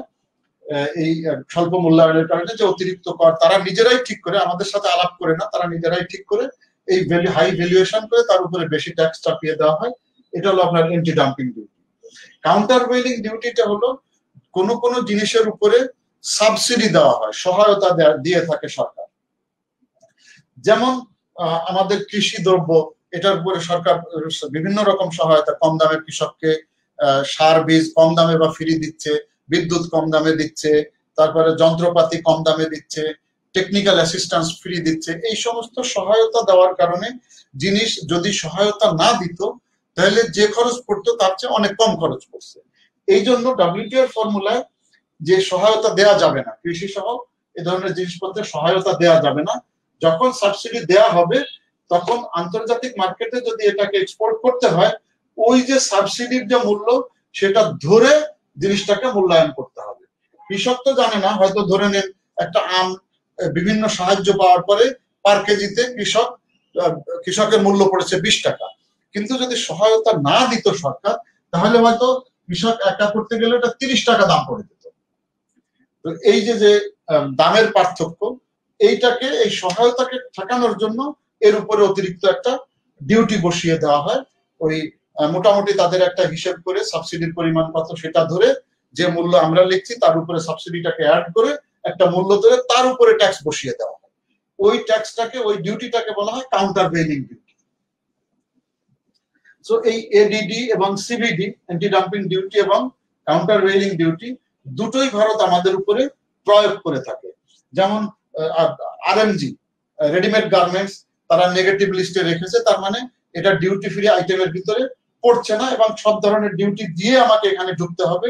তার উপরেও সব ধরনের ডিউটি আমি দিলাম, তাতেও আমার আপত্তি নেই। আমরা আমেরিকাতে সব ধরনের ডিউটি দিয়ে আমাদের মালামাল বিক্রি করছি, গার্মেন্টস জিনিসপত্র বিক্রি করছে আরএমজি, সমস্যা নাই। কিন্তু তার উপরে গিয়েও সব ধরনের শুল্ক দেওয়ার পরেও 12.5% তারা আমাদের উপরে সিবিডি চাপিয়ে দিচ্ছে, কাউন্টার ভেইলিং ডিউটি চাপিয়ে দিচ্ছে এই গার্মেন্টস এর উপরে। কারণ গার্মেন্টস এর সরকার বিভিন্ন ভর্তুকি দিয়ে থাকে, নগদ সহায়তা সহ বিভিন্ন ধরনের ভর্তুকি বিভিন্ন সময় দিয়ে থাকে। তারা এটাকে মনে করে সব একটা ডিউটি ফ্রি না, তার উপরে আরো 12.5% কাউন্টার ভেইলিং ডিউটি চাপিয়ে দেওয়া হচ্ছে, যে কারণে এই মালামাল ভারতে পাঠানো বিক্রি করা সম্ভব হচ্ছে না। কারণ এর চেয়ে কম দামে একই ধরনের জিনিসপত্র ভারতের বাজারে বিক্রি হয়, সুতরাং আমার এত হাই ভ্যালু দিয়ে কেউ জিনিস কিনবে না। আবার যেমন পাট এবং পাটজাত দ্রব্য, জুট বা জুট গুডস, এটার উপরেও একই ধরনের আমাদের এন্টি ডাম্পিং ডিউটি চাপিয়ে দেওয়া হয়েছে। এন্টি ডাম্পিং ডিউটি, তারা বলছে যে পাটে আমরা কম দাম দেখাচ্ছি আর কি, উৎপাদনের চাইতে বাজার মূল্যের চেয়ে আমরা কম দেখাচ্ছি, এর উপরে নির্ভর করে। এবং এই এন্টি ডাম্পিং ডিউটির পরিমাণ অনেক বেশি তারা ধরে দিচ্ছে। এটা $6.5 থেকে শুরু করে নিয়ে তারা 351.772 এত মানে $6.30 থেকে নিয়ে $350 পর্যন্ত পার টন, এক টনে তারা এডিডি চাপিয়ে দিচ্ছে আমাদের উপরে, এই জুট এবং জুট করছে। এটা যদিও আপনার ডিউটি ফ্রি আইটেমের ভিতরে পড়ে, কিন্তু এন্টি ডাম্পিং ডিউটি দেওয়ার কারণে এখন এক টন পাটের ইনফ্যাক্ট তারা 6.5 বললেও 6.5 নেয় না, সবসময় অনেক বেশি ডিউটি বিভিন্ন নাম দিয়ে চাপিয়ে দেওয়া হয়। এই যে অংশটা, এই পরিমাণে পার টনে যদি ডিউটি দিতে হয় তো পাটের দাম কয়েক গুণ বেশি পড়ে যায়, যেটা ওই বাজারে গিয়ে ব্যবসা করা সম্ভব না। এর উপরে আরো একটা ডিউটি তারা নিয়ে থাকে, স্টেট ট্যাক্স যেটাকে বলা হয়। এই ট্রানজিটের জন্য যে বিভিন্ন স্টেটের উপর দিয়ে ট্রানজিট হিসাবে সরকারের সাথে আলোচনায় বলা আছে যে 192 টাকা হারে, 192 টাকা এই হারে তারা স্টেট ট্যাক্স নিবে যখন তাদের উপর দিয়ে যাবে। দুঃখজনক, এটা সরকারের সাথে সিদ্ধান্ত বাংলাদেশ এবং ভারত সরকারের, কিন্তু ভারতের ট্যারিফ কমিশন এটাকে না মেনে তারা এই পরিমাণটা 1058 টাকা করে রেট করে দিয়েছে। সুতরাং সেই হিসাবে যখন আমাদেরকে একটা ট্রাক নিয়ে যেতে হয়, এই হিসাব যদি করি, দেখেন কত বেশি পরিমাণের ট্যাক্স সরকারি চুক্তির চেয়ে বেশি দিতে হচ্ছে। তো সেখানেও তারা তাদেরই আলোচনার সাথে যেটা সেটা তারা মেনে নিচ্ছে না আমাদের সাথে, তারা অতিরিক্ত স্টেট ট্যাক্সও তারা আদায় করছে, যেটা প্যারাটেরিফ আমরা বললাম। এই ব্যারিয়ার যেটা বললাম, ট্যারিফ, নন ট্যারিফ, প্যারাটেরিফ ব্যারিয়ারের যে সমস্যা, এটা ছাড়াও অনানুষ্ঠানিক বাণিজ্য, অনানুষ্ঠানিক বাণিজ্য বলতে আমরা খুব সহজ বাংলায় যদি বলি, চোরা কারবারির মাধ্যমে যেটা হয় বা কালো বাজারির মাধ্যমে যে ব্যবসাটা হয়ে থাকে বর্ডারের ভিতরে, এর বেশিরভাগই আমাদের দেশে চলে আসে। ওই পাশ থেকে শাড়ি, কাপড়, চকলেট, গরু যা বলেন সব বাংলাদেশে সমানে ঢুকছে। বাংলাদেশ থেকে শুধুমাত্র যায় পেট্রোল, বা তাও পেট্রোল তো আমাদের সরকার সাবসিডি দেয়, এটা ওই দিকে চলে যায়। আমাদের সেখানেও ক্ষতি, যাচ্ছে সেটাতেও ক্ষতি, ওই দিক থেকে আসছে সেটাতেও ক্ষতি। কারণ এত বেশি পরিমাণে ওখান থেকে আসছে, যেটা আমাদের লোকাল প্রোডাকশনকে বাধাগ্রস্ত করছে, ক্ষতিগ্রস্ত করছে। সাথে সাথে এই জিনিসগুলো যদি রেগুলার ওয়েতে আসতো, বাংলাদেশ সরকার যে চার্জেস গুলো, ডিউটি গুলো পেত, যে অর্থগুলো পেত, সেটাও পাচ্ছে না। বাজারেরও ক্ষতি, সরকারেরও ক্ষতি, অর্থনীতিরও ক্ষতি হচ্ছে। এবং এই অনানুষ্ঠানিক বাজারে যে পরিমাণে লেনদেন হয়, বলা হয় যে বছরে প্রায় 5,000 কোটি রুপি কোটি ইন্ডিয়ান রুপি, এই পরিমাণে 5,000 কোটি রুপির জিনিস অনানুষ্ঠানিকভাবে প্রতি বছর বাংলাদেশে ঢুকছে। তার মানে এই 5,000 কোটি রুপির সমতুল্য পরিমাণ বাংলাদেশ ক্ষতিগ্রস্ত হচ্ছে প্রতি বছর। এর ভিতরে অনেক কিছুই আসছে, কৃষি উপকরণ, গরু, দুঃখজনক হলো মারাত্মক যেগুলো আসছে, যে অস্ত্র আসছে, মাদক আসছে, নেশা জাতীয় ওষুধ আসছে, ড্রাগ, যেটা ফেন্সিডিল বা অন্যান্য নেশা জাতীয় ওষুধ বা ড্রাগ, এগুলো আসছে। তো আমার অর্থনৈতিক ক্ষতি তো হচ্ছেই, সাথে সাথে আমার সমাজের জন্য ক্ষতি, নিরাপত্তার জন্য ক্ষতি, যুব সমাজকে ধ্বংস করা, সব ধরনের পাক্কা ব্যবস্থা এই অন্যায় পথে আসার কারণে হয়ে যাচ্ছে, যেটা রেগুলার পথে আসা সম্ভব হতো না। এমনকি ভারতের যে বর্ডার এলাকা আমরা শুনে থাকি, বা যারা ভারতের আশেপাশে আছেন তারা দেখে থাকবেন, যে ফেন্সিডিলের যে কারখানাগুলো সবই বাংলাদেশ সীমান্তের কাছাকাছি, এবং আমরা শুনেছি যে এই উৎপাদিত ফেন্সিডিল গুলো ভারতের অভ্যন্তরীণ বাজারে ব্যবহৃত হয় না, বিক্রিও হয় না, স্রেফ এটা কালো বাজারের মাধ্যমে বাংলাদেশে পাঠানো হয়, এবং বাংলাদেশের যুব সমাজ এটাকে, বা বাংলাদেশের মানুষ দুঃখজনক ভাবে এটা ব্যবহার করে সে অর্থনীতির ক্ষতি তো আছেই, আমাদের সমাজকে নষ্ট করে ফেলছে, ড্রাগের ভিতরে নিয়ে এসে মেরুদণ্ড ভেঙে দেওয়া হচ্ছে আমাদেরকে। তো এগুলো হলো সমস্যা সমূহ আমাদের ট্রেডে। এখন এর সমাধান কি হতে পারে? সমাধান আমি একটু দ্রুত বলে যাই, হয়তো আপনারা নোট নিয়ে ফেলেন। একটা হলো, যেমন যদি ভারত তাদের বিনিয়োগ আমাদের এই দেশে বৃদ্ধি করে বিভিন্ন সেক্টরে, সেটা একটা হতে পারে। তারপরে আমাদের আরএমজি, যেটা রেডিমেড গার্মেন্টস সবচেয়ে বড় সেক্টর আমাদের এক্সপোর্টেবল আইটেমের, সেটাকে নেগেটিভ লিস্টে রাখার কারণে ফুল ট্যারিফ, সাথে সাথে কাউন্টার ভেলিং ডিউটি দিতে হচ্ছে, এটা বাদ দিয়ে দেওয়া যায়। আরএমজি যেন আমাদের শুল্ক মুক্ত বা কোটা মুক্ত পণ্যের লিস্টের ভিতরে ভারত ফেলে দেয়, এটা যেন ট্যাক্সের ভিতরে না ফেলে। তারপরে পণ্য খালাসের ব্যবস্থা ওখানে আরো আধুনিকায়ন করা জরুরি। ইমিগ্রেশন, কাস্টমস চেক পয়েন্টে ব্যাংকিং এর ব্যবস্থা করা দরকার, এলসি খোলা, লেনদেন চেক করা, কাউন্টার যাতে জালিয়াতি যাতে করতে না পারে, এই সমস্ত ব্যবস্থা আরো স্মুথ এবং সুন্দর করা দরকার। তারপরে যত প্রকার শুল্ক অশুল্ক বাধা আছে, ট্যারিফ, নন ট্যারিফ, প্যারা ট্যারিফ, ব্যারিয়ার, আলোচনার মাধ্যমে এগুলোকে দ্রুত সমাধান করা। সীমান্তে যে এই অন্যায় বাণিজ্য গুলো বা অবৈধ বাণিজ্য গুলো হচ্ছে, এটা দুই দেশের সরকার, বিএসএফ, বিজিবি মিলে, সরকারের অন্যান্য অর্গানাইজেশন, সিকিউরিটি ফোর্সেস সবাই মিলে এটাকে যেন কমিয়ে ফেলে, দুই দেশ মিলেই সেটার ব্যবস্থা করা। আরেকটা হলো যে আমাদের যেহেতু পণ্য কম, এই পণ্যকে বহুমুখীকরণ করা, আরো পণ্যের এক্সপোর্টেবল আইটেমের পরিমাণ আরো বেশি বাড়ানো, যাতে করে ওই দেশে আমাদের বাণিজ্যের ঘাটতির পরিমাণ, ওই দেশে মাল এক্সপোর্ট করে বাণিজ্য ঘাটতির পরিমাণ কমিয়ে আনতে পারে। এবং এর বেশিরভাগ বিষয়, বিশেষ করে আপনার যে আলাপগুলো আমরা করলাম, যে আরএমজি কে কোটামুক্ত আনা, বা যতগুলো আমরা প্রপোজাল দিলাম, এই সবগুলোই আলাপ আলোচনার মাধ্যমে সারা সমাধান করা সম্ভব। এটা জোর করে কেউই করতে পারবে না, কারণ সবারই আইনগত ভিত্তি আছে, যুক্তি আছে। তবে আমরা যেহেতু ভারতের ঘনিষ্ঠ বন্ধু, তাদের সাথে আমাদের বিভিন্ন রকম সুযোগ সুবিধা আমরা তাদেরকে দিয়েছি, তারাও আমাদেরকে দিয়েছে। এই সবকিছু মিলে প্রতিবেশী সুলভ আচরণ দেখানোর জন্য ট্রেডের ইমব্যালেন্সটাকে বা ব্যালেন্স অফ পেমেন্টকে, যে গ্যাপটাকে কমিয়ে আনার জন্য ভারতের সাথে বসে ভারতেরও উচিত এখানে নমনীয় ভাব দেখিয়ে জিনিসগুলাকে প্র্যাকটিক্যাল দৃষ্টিকোণ থেকে কনসিডার করে সমস্যাকে সমাধান করার চেষ্টা করা। এটা গেল ট্রেডের যে সমস্যাটা। সরি, অনেক লম্বা সময় হয়ে যাচ্ছে। সীমান্তে বেসামরিক লোকজন, এটা আমি দেখি আরো দ্রুত কতটা শেষ করতে পারি, চেষ্টা করি আমি। সীমান্তে আমরা জানি নির্বিচারে লোকজন গুলি করে হত্যা করা হয়। শুধু ফেলানি তো না, এরকম আরো সমস্যা আছে। বাংলাদেশ প্রায় 4,096 কিলোমিটার জায়গা ভারতের সাথে শেয়ার করছে বর্ডারে, বর্ডার এরিয়াতে 4,096 কিলোমিটার বর্ডার ভারত বাংলাদেশের মাঝখানে রয়েছে, এবং সেখানে শুট অন সাইট ভারতের পক্ষ থেকে এই প্র্যাকটিসটা করা হয়। স্বাভাবিকভাবে এটা ট্রেস পাসের জন্য শুট অন সাইটের আইন আছেই, এটা তারা প্র্যাকটিসও করে। আমরা দেখছি যে 2000 সালের পর থেকে এই 2020 পর্যন্ত প্রায় 2000 বাংলাদেশিকে বিএসএফ গুলি করে হত্যা করেছে বর্ডারে। সত্য কথা বলতে গেলে এখানে আমাদেরও সমস্যা আছে, কারণ এই চোরা কারবার গুলো করার জন্য আমাদের লোকজন ওইদিকে বেশি যায়, ওদিক থেকে অবৈধ মালামাল গুলো আনা আমাদের লোকজনই বেশি করে থাকে। সুতরাং এখানে আমাদের বেশি সাবধান হওয়া জরুরি, যেমন সাথে সাথে বিএসএফ এরও মানবিক আচরণ আমরা দাবি করতে পারি।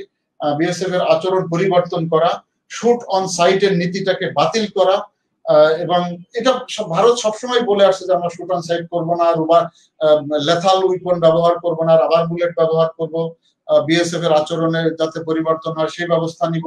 এগুলো বলার পরেও দুঃখজনক ভাবে কোনো কার্যকর ব্যবস্থা আমরা এখনো পর্যন্ত সেইভাবে দেখছি না। বাট ইদানিং মনে হচ্ছে যে বর্ডারে সেই যে পরিমাণে আগে হত্যা হতো বা অত্যাচার করা হতো সেই পরিমাণটা হয়তো আগের চেয়ে কিছুটা কমে আসছে। এটা নিয়ে সবসময় কথা হয়ে থাকে এবং সবসময় এটার ব্যাপারে এক ধরনের আশ্বাস ভারত থেকে পাওয়া যায়। আমরা এটাকে আশ্বাসটাকে বাস্তবায়ন দেখতে চাইছি। এর সমাধান কিভাবে হতে পারে? বিভিন্ন ভাবে এটার সমাধান সম্ভব। একটা হলো যেমন ফ্লাড লাইটের ব্যবস্থা করা বর্ডার এলাকাতে, বিশেষ করে ঘুটঘুটে অন্ধকার বা জঙ্গলের মতন যে জায়গাগুলো, এইসব জায়গাগুলো দিয়ে অন্ধকারের ভিতর দিয়ে আমাদের মানুষজন গুলো রাস্তার বর্ডারের ওই পারে গিয়ে এই অবৈধ বাণিজ্য গুলো করার চেষ্টা করে। সুতরাং সেই সব জায়গাগুলোতে যদি ফ্লাড লাইট, হাই পাওয়ারের ফ্লাড লাইট দিয়ে দেওয়া যায়, তাহলে মানুষ আর এই আলোর কারণে ওই অন্ধকারের সুবিধাটা পাবে না এবং যাওয়া কমিয়ে দিবে বা ভয় স্বাভাবিকভাবে তখন ধরা পড়ার ভয় বেশি থাকবে। সুতরাং এটা একটা পথ হতে পারে। তারপরে সিসি ক্যামেরা ব্যবস্থা করা। বর্ডার 4096 কিলোমিটার, দুইটা দেশের মধ্যে এত বড় বর্ডার তো মনে হয় না যে এটা পারা যাবে না। এর মেইন যে সব জায়গায় তো আর প্রয়োজন হয় না। দুই দেশের যারা বর্ডার সিকিউরিটি ফোর্সেস এবং বিজিবি আছে এরা জানে যে কোন জায়গাগুলো দিয়ে ঘটনাগুলো ঘটে, সেই জায়গাগুলোতে মূলত সেটা দিয়েই শুরু করা। এসব জায়গাগুলোতে ক্লোজ সার্কিট ক্যামেরা বসায় দেওয়া, সিসি ক্যামেরা, তাতে করে অনেক লাভ হবে। একটা লাভ হলো যে এখন বর্ডার চেক পয়েন্টে যতগুলো সোলজার বা যতগুলো পাহাড় প্রহরী বসাতে হচ্ছে, যখন আমি সব জায়গাগুলোতে সিসি ক্যামেরা লাগিয়ে দিব, তখন ওই খরচটা, যেখানে 10 জন সোলজার প্রয়োজন হতো 100 মিটার জায়গা পাহারা দিতে, সেখানে আর লোক প্রয়োজন হবে না, একজন থাকলেই চলবে। কারণ সিসিটিভিতে একজন বসে ক্যামেরাতে দেখছে, একজন, দুইজন, তিনজন, একটা অঞ্চলের জন্য একজন করে লোকজন ট্রেনিং দিয়ে তার সোলজারকে বসিয়ে দিলেই হলো। এই সিসিটিভির মাধ্যমে, পাওয়ারফুল সিসিটিভি, সে দেখতে পাচ্ছে যে কত দূর থেকে গরু আসছে, ছাগল আসছে নাকি কোনো মানুষ আসছে। সে ওখান থেকে দেখে ওই পয়েন্টে যার দায়িত্ব আছে তাকে বলে দিল যে ভাই, অকিটকিত সবার কাছে আছে যে ওই অঞ্চল থেকে লোক আসছে, তোমরা তাদেরকে আসতে নিষেধ করে দাও। সেখানে প্রয়োজন হলে মেগাফোন বা মাইক আমরা যদি বলি সেটাও ব্যবহার করা যায়। বিএসএফ হোক বা বিজিবি হোক, সিসিটিভি ক্যামেরা যখন দেখতে পেলো তখন বলে দিও যে আমরা দেখতে পাচ্ছি অমুকখান থেকে তুমি লোক আসছো, তুমি এদিকে এসো না, সরে যাও। তো এরকম যখন বলা হবে, উদ্দেশ্য তো ভাই মানুষকে বিপদে ফেলা না, উদ্দেশ্য হলো আমার বর্ডারকে সেফ অ্যান্ড সিকিউর রাখা। তো আমি যদি বলে তাকে দেই, সে সরে গেল, আমার বর্ডার তো অটোমেটিক সেফ হয়ে গেল, সম্পর্কও ভালো থাকলো, লোককে মারতে হলো না। ভাই আপনি যখন গুলি করছেন, আপনার গুলিরও তো খরচ হচ্ছে, হিউম্যানিটেরিয়ান একটা বিষয় তো আছেই, গুলিও তো আপনার খরচ হচ্ছে, যাই বলেন। তো খরচ সব দিক দিয়ে কমে চলে আসবে বলে আমি মনে করি সিসিটিভি ক্যামেরা লাগালে। ভারতের বোধহয় এটা তাদের প্ল্যানের ভিতরে আছে। তারপরে প্রয়োজন যদি একান্তই হয়ে বসে, তখন সবসময় যেটা তারা প্রমিস করে আসছে, রাবার বুলেট ব্যবহার করা, সেই রাবার বুলেট যেন তারা ব্যবহার করে, যাতে মানুষ মানে সে আঘাতপ্রাপ্ত হলো ঠিকই, কিন্তু বড় ধরনের সে ইনজিওর্ড হলো না বা মারা গেল না, সেটা করা যেতে পারে। তারপরে আপনার মাল্টি লেয়ার ফেন্সিং, বহু স্তর বিশিষ্ট বেড়া দিয়ে দেওয়া যেতে পারে। কাঁটাতারের বেড়া যদি ভারত তার দিকে 2 লেয়ার 3 লেয়ার করে দেয়, এই 3 লেয়ার বেড়া পার হয়ে কেউই, এই কাঁটাতারের বেড়া পার হয়ে ওই পাশে যাওয়ার মতন সাহস কেউ আর দেখাবে না, কারণ ওখানে গিয়ে তো ধরা পড়বে, আটকে পড়ে যাবে, সে আর যেতেও পারবে না। সব কাঁটাতারের তাদের অংশে তারা এটা দিয়ে দিতে পারে। এটা আমাদের পক্ষ থেকেও অনেকগুলো বিষয় আমাদের জরুরি। একটা হলো জনসচেতনতা তৈরি করা। এটার জন্য প্রয়োজনে স্কুলের শিক্ষক বা মাদ্রাসার যিনি মৌলানা সাহেব আছেন, মসজিদের যিনি ইমাম সাহেব আছেন, এদেরকে আমরা ঠিক মতন তথ্যগুলো দিয়ে ট্রেন করে, প্রশাসন এদেরকে ট্রেন করে তাদেরকে দিয়ে সমাজে জুমার খুতবা দেওয়া, বিভিন্ন উঠান বৈঠক করা। ওই অঞ্চলে যারা আমাদের পুলিশের লোকজন আছে, পুলিশের ওসি আছেন বা ইউএনও সাহেব আছেন, এসিল্যান্ড সাহেব আছেন, এরা বিভিন্ন সময় গিয়ে, বা কৃষি বিভাগের লোকজন আছেন, এরা সাধারণ মানুষের সাথে মিশে থাকে। তো এদেরকে বসে, এদেরকে নিয়ে বারবার এগুলো দিয়ে মানুষকে জনসচেতন করতে পারে যে এটা করো না, এটা করলে কি কি ক্ষতি হচ্ছে সেগুলো সচেতন করে তোলা, পোস্টারের মাধ্যমে বা ওই অঞ্চলের যে জারি সারি বা গম্ভীরা যে গান বাজনা হয়ে থাকে এগুলোর মাধ্যমে, মাইকিং এর মাধ্যমে, ওয়াজ মাহফিল হয় সেটার মাধ্যমে বিভিন্ন ভাবে মানুষকে জনসচেতন করে তোলা, সচেতন করে তোলা দরকার যে কাজগুলো করছি এটা আইনগতভাবে অন্যায়, ধর্মীয় ভাবে অন্যায়, আপনার জীবনের জন্য হুমকি, দুই দেশের জন্য এটা ক্ষতিকর, অর্থনীতির জন্য ক্ষতিকর, সবকিছু ভালো করে তাদেরকে বোঝানো। এখন মানুষ তখনই বুঝ মানবে যখন পেটে খাবার থাকবে, পেটে ক্ষুধা যখন না থাকবে তার খাবারের সংস্থান হবে। সেটা খাবারের সংস্থান করাটা, বিকল্প আয়ের উৎস সৃষ্টি করাটা খুব কঠিন হবে বলে আমি মনে করি না, সেটা সম্ভব। যেমন যে জমিগুলো আছে, জমিতে এই সবার একটা এলাকায় মনে করেন একটা গ্রামে 100 একর জমি আছে, এই 100 একরের হয়তো 500 পরিবার এটার মালিক। এই 500 পরিবারের জন্য 100 একর জমিকে দরকার হলে সরকার সেখানে ট্রাক্টর, বীজ সবকিছু দিয়ে যেখানে যে ফসল ভালো হয় এই টুকরো টুকরো না করে পুরো গ্রামে একটা ফসল ফলাবে। যে এই গ্রামের 100 একর জমিতে আলু, ওই গ্রামের 100 একর জমিতে পেঁয়াজ, ওই গ্রামের 100 একর জমিতে মরিচ, একটা জমি পুরো একটা একসাথে চাষ দিলে তাহলে আল হবে না, আলের কারণে যে জমির ক্ষতি হচ্ছে সেটাও হবে না, চাষাবাসও সহজ হয়ে যাবে, খরচও কমে আসবে। এবং এরকম করে পুরো জমিটার ফসল যখন বিক্রি হয়ে যাবে, যারা ফড়িয়া বা যারা কিনতে যাবে, এই কিনার ব্যবস্থাটাও, রাস্তাঘাটের ব্যবস্থাও সুন্দর করতে হবে যাতে এই জিনিসগুলো তারা দ্রুত শহরে এনে বিক্রি করে ফেলতে পারে, অথবা যারা কিনবে এই মাঝখানে ফড়িয়ার ব্যবস্থা যেন না থাকে, সরাসরি যারা কিনবে বড় বড় কোম্পানি যেমন প্রাণ আরএফএল বা আপনার এই যে কি বলে এই ধরনের বড় যারা আছে, আফতাব বহুমুখী ফার্ম, যারা বড় বড় ফার্ম আছে, এরা গিয়ে সরাসরি কৃষকের কাছ থেকে যাতে কিনে নিয়ে আসতে পারে, কৃষক যাতে ভালো মজুরি পায়, এবং ওই এলাকার যেখানে যেটা হলো যার যতটুকু জমি সেই অনুযায়ী সে ভাগ পেয়ে গেল, এরকম একটা ব্যবস্থা হতে পারে। আর একটা হলো যে ওইখানেই এই ফুড প্রসেসিং এর ব্যবস্থা করা, যেমন আমাদের উত্তরাঞ্চলে ফল হয়ে থাকে, আম সহ বিভিন্ন ফলের ব্যবস্থা হয়, যেটা যদি খুব ভালো প্রসেসিং এর ব্যবস্থা ওখানে হয়, প্রিজার্ভ করা, ওখানেই জুস তৈরি করা, প্লান্টেশন তৈরি করা, চিপস তৈরি করা, সব খাবার আইটেম গুলো যদি ওখানেই ফ্যাক্টরি দিয়ে করা যেতে পারে তাহলে মানুষের কর্মসংস্থানও হবে, মানুষের ওখানে আয়ও বাড়বে, এবং ফসল হওয়া সবকিছু মিলে মানুষের যে আয়ের উৎস এটা সুন্দরভাবে করে দেওয়া সম্ভব। এরকম যদি সরকার উদ্যোগ নেয় এবং বড় বড় কোম্পানিগুলোকে কনভিন্স করা যায় তাহলে এটা করা সম্ভব বলে আমি মনে করি। আর হলো যে বিজেপির নজরদারি বাড়ানো, যাতে করে এই ধরনের 2 নাম্বারি কাজকাম কেউ না করে, ব্ল্যাক মার্কেটিং বা যে পাচারের ব্যবস্থা এই ধরনের কাজকাম গুলো না করে, সেরকম ব্যবস্থাগুলো করা।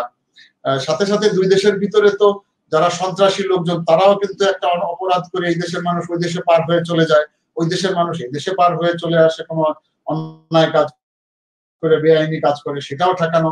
এসব বিজেপির নজরদারি আরো অনেক বেশি বাড়ানো, এবং শুধু নজরদারি না, সাথে সাথে মনিটরিং, একলজের সোলজার বা এই লেভেলে যারা ডিউটি দিচ্ছে তাদেরকে ঠিক সুন্দর মতো বা পারফেক্টলি তাদেরকে সার্ভিলেন্সের আওতায় আনা, যাতে তারা কোনো লোভের ভিতরে পড়ে না যায়। তারপরে অস্থায়ী পাশের ব্যবস্থা, যেহেতু একজনের আত্মীয় অন্য দেশে আসে, একটা সপ্তাহে নির্দিষ্ট দিনে একটা অস্থায়ী পাশের ব্যবস্থা, যে ঠিক আছে 72 ঘন্টার জন্য এই দেশের নাগরিক ওই দেশে যাবে, ওই দেশের নাগরিক এই দেশে আসবে, কিন্তু একটা পাশ থাকবে, তাতে হিসাব থাকলো। তো ওই পাশ নিয়ে ইন্ডিয়ান তিনি বাংলাদেশে তার আত্মীয় স্বজনের কাছে আসলেন, 2 দিন থাকলেন, তৃতীয় দিনে উনি ফিরে চলে গেলেন, বাংলাদেশীয় তার আত্মীয় যারা আছে তাদের সাথে দেখা করার জন্য ওদিকে গেলেন, আবার ফিরে চলে আসলেন। এটা একটা আইনগত কাঠামো তৈরি করা সম্ভব, কিভাবে ভালো হয় সেটা 2 দেশ বসে করতে পারে। তারপরে সীমান্ত যে বাণিজ্য গুলো হয়, এই অন্যায়ভাবে না এনে বৈধ যে জিনিসগুলো আসা দরকার সেগুলোকে আনার জন্য, যেমন সীমান্ত হাটের সংখ্যা বাড়ানো যেতে পারে।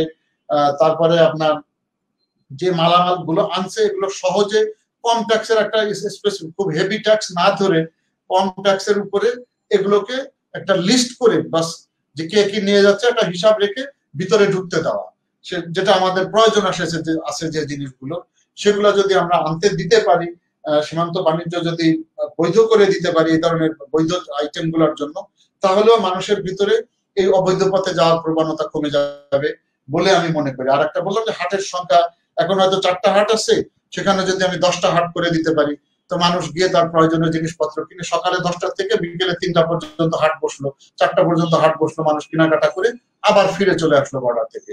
ওইদিকে বিএসএফ, এদিকে বিজিবি, তাদের নজরদারির ভিতরেও থাকলো, কেনাকাটা গুলোও করতে পারলো, সবকিছুই হলো, তো বাণিজ্য হলো সেখানে।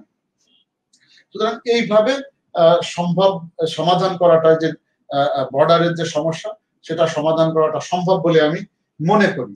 সর্বশেষ আমরা যেটা বলতে পারি যে এই সমস্যার সমাধানগুলো, আমরা যে তিনটা বিষয় আজকে আপাতত আলাপ করলাম, এটা সমাধান আন্তরিকতা থাকলেই সম্ভব। সাধারণ মানুষের একটা ধারণা আছে যে ভারত দাদাগিরি করে বাংলাদেশের উপরে, বা অভ্যন্তরীণ কোনো বিষয়ে নাক গলিয়ে থাকে। এটা সত্য অসত্য সেটা আমরা বলছি না, বলছি সাধারণ মানুষের এরকম অনেকের হয়তো এই ধরনের ধারণা থেকে থাকতে পারে। তো সেই ধারণাটাও যাতে না হয়, ভারতকেও সেরকম আচরণ করা এবং প্রমাণ দেওয়া যে না আমরা করছি না এ ধরনের কোনো কাজ, বাংলাদেশের মানুষের কাছেও সেটাকে যথাযথভাবে পৌঁছানো, যৌক্তিকভাবে পৌঁছানো, সেরকম করা, এবং ভারত তার প্রতিবেশী দেশের সাথে চললে ভারতেরও লাভ, সেটাও ভারতের নিজের বোঝাও জরুরি। সেরকম করা একটা জিনিস। আর ভারতের জন্য দরকার যে শুধু সরকারের সাথে সম্পর্ক ঘটানো না, সরকারের সাথে মানুষে মানুষে যে সম্পর্ক, সরকারের সাথে সাথে সেই সম্পর্কটা মানুষকে বিশ্বস্ততায় আনা, মানুষ কিভাবে পছন্দ করে বৈধভাবে সেই বিষয়গুলোর দিকে নজর দিয়ে মানুষের উন্নয়ন সহযোগী হওয়া, গণমুখী হওয়া, মানুষের সাথে মানুষের সম্পর্ক তৈরি করার দিকে ভারতেরও নজর দেওয়া দরকার। এবং সর্বোপরি আমরা বলতে পারি যে যদি ভারত বাংলাদেশ দুজনই আন্তরিক হয়, তাহলে আলাপ আলোচনার মাধ্যমে এই ধরনের সমস্যাগুলো, অনেক সমস্যার সমাধান আমাদের বিভিন্নভাবে হয়েছে, আর যে সমস্যাগুলো রয়ে গেছে, এই যে তিনটা যেমন আমরা বললাম, এরকম আরো যদি কোনো সমস্যা আমাদের সামনে আসে, আন্তরিকতার সাথে যদি আমরা আলাপ আলোচনার মাধ্যমে এটাকে চাই, তাহলে সম্ভব এটাকে সমাধান করে দেওয়া। আপাতত আমি ডিসকাশন এখানে শেষ করতে চাচ্ছি, প্রায় 1.5 ঘন্টা সময় হয়ে গেছে। আমি দুঃখিত যে সরি যে এটা আসলে বেশি সময় নিয়ে ফেলতে হলো। আপনারা যদি এখন প্রশ্ন করেন তাহলে আমি দেখি প্রশ্নের জবাব দেওয়ার চেষ্টা করি।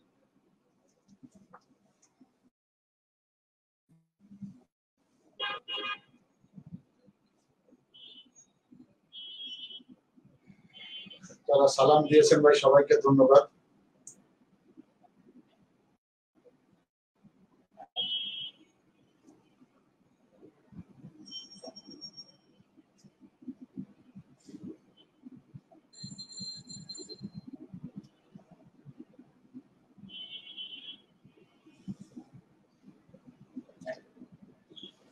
কারো যদি কোনো যৌক্তিক প্রশ্ন থেকে থাকে দয়া করে আপনারা প্রশ্ন করতে পারেন, আমি চেষ্টা করব জবাব দিতে।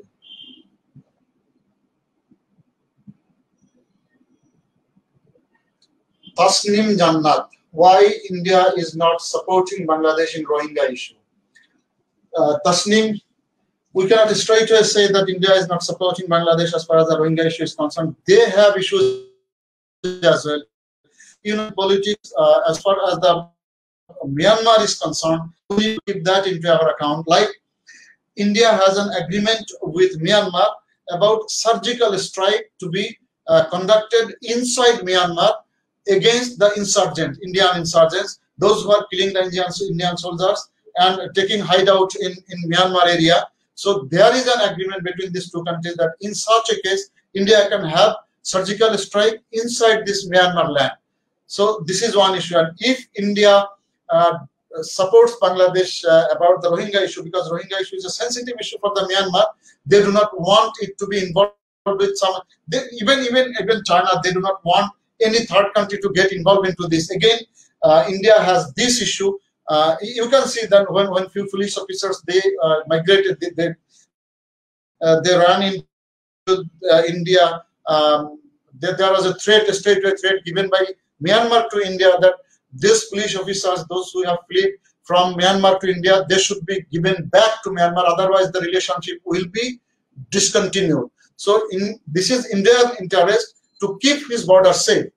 And if India does not support Myanmar, or if India does not maintain neutrality, this relationship between India and Myanmar may be disturbed. This is one thing. Another issue is for India. Myanmar is very close to China.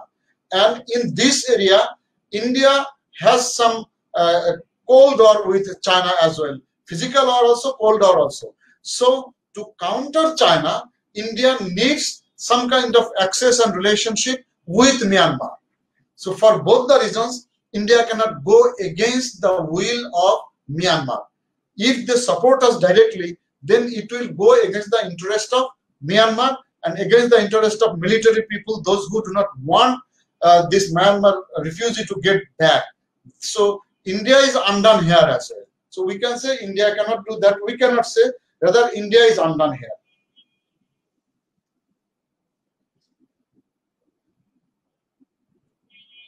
Jaber Hossain, কূটনৈতিক সম্পর্ক ছিন্ন হওয়ার কারণ কি কি?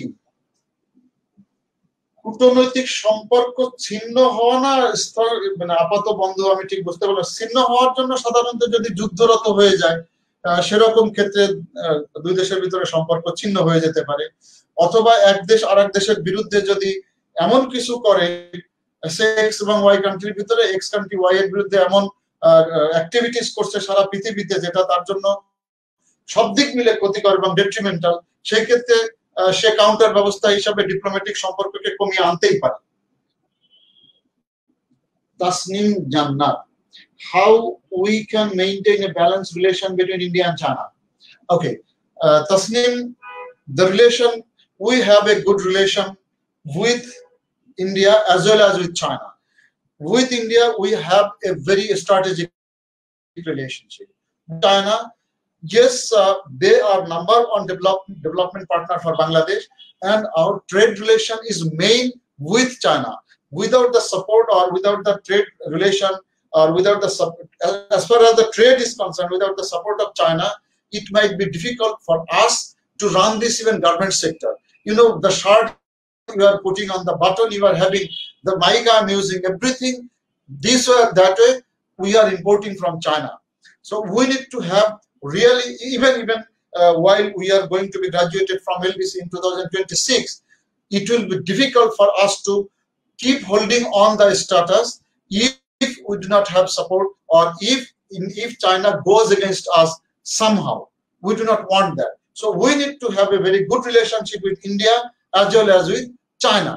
So for any internal issues in between China and India, we will never, this is our foreign policy as well, in Article 25, we will never go into their issues. Never we will go. Rather, we will focus only on our interest with India, separately with our interest in China. Well, of course, sometimes this interest may have some collision, may have some tidbits.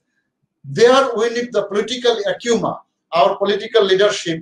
They really try to maintain always a very good relationship, diplomatically, physically, and in every sense. Whenever there is an issue, we do not take part with anyone else. Rather, even for international issues, we do work with both India and China. And again, the political acumen, depending on the situation, the political acumen will be really needed to maintain this good relationship between this Bangladesh and China, Bangladesh and India. In between India and China, we will never become a haddi.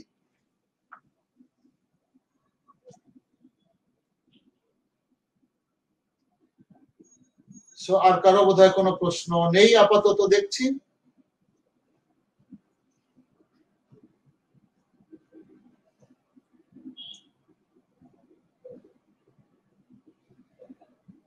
তো ঠিক আছে, আর যেহেতু আর কারো কোনো প্রশ্ন দেখছি না, সবাই ভালো থাকেন, ভালো ভাইবা দেন। যদি আবারও দেখা হওয়ার সুযোগ থাকে, নেক্সট বোধহয় আবার কবে আর একটা ক্লাস আছে খুব সম্ভবত ভাইবা, তো সেখানে আমরা ওভারঅল সমস্ত প্রশ্ন আপনাদের যত থাকে স্পেসিফিক বিষয় না গিয়ে সেটা হয়তো করতে পারি। আব্দুল্লাহ আল নোমান, কূটনৈতিক সম্পর্ক বই পড়তে চাই, কিছু নাম জানতে চাই। ভাই আমি দুঃখিত, কোনো বইয়ের নাম আমার পক্ষে বলা সম্ভব না। বাজারে দেখেন অনেক ধরনের বই আপনি পাবেন, সেখানে তথ্যের বিভ্রাট থাকলে আপনাকে সেটা কারেকশন করে নিতে হবে। কোন বই কে লিখেছে, এমনি যদি যেমন তারেক শামসুর রহমানের বই আপনি পড়েন, উনি আন্তর্জাতিক সম্পর্কের একজন উচ্চমানের লেখক, এই ধরনের যারা আছে তাদের বই আপনি পড়তে পারেন আন্তর্জাতিক সম্পর্ক বোঝার জন্য। বিভিন্ন অথেন্টিক ওয়েবসাইট যদি যান, যেমন বাংলাদেশ আমাদের ফরেন মিনিস্ট্রির ওয়েবসাইটে কিছু তথ্য পাবেন। তারপরে বিস আছে, বাংলাদেশ BIISS আছে, পরের নিচে একটা থিম লাইন, তাদের ওয়েবসাইটে গিয়ে আপনি অনেক তথ্য পেতে পারেন, ইন্ডিয়ান বিভিন্ন তথ্য পেতে পারেন, আমেরিকান বিভিন্ন ওয়েবসাইটে ঢুকলে অথেন্টিকেট যে তথ্যগুলো, বা চাথাম হাউস আছে ব্রিটেনের, চাথাম হাউস আছে, সেগুলো আপনি দেখতে পারেন। এই ধরনের ওয়েবসাইট গুলোতে ভালো ভালো তথ্য আপনার থাকবে। আর এমনি যদি আপনি ভাইবার রিলেটেড কোনো বিষয় বলে থাকেন, সেটা আমার জন্য বলাটা আসলে দুঃখজনক হবে। আমি এরকম স্পেসিফিক কোনো বইয়ের কথা বলতে পারছি না বলে দুঃখিত।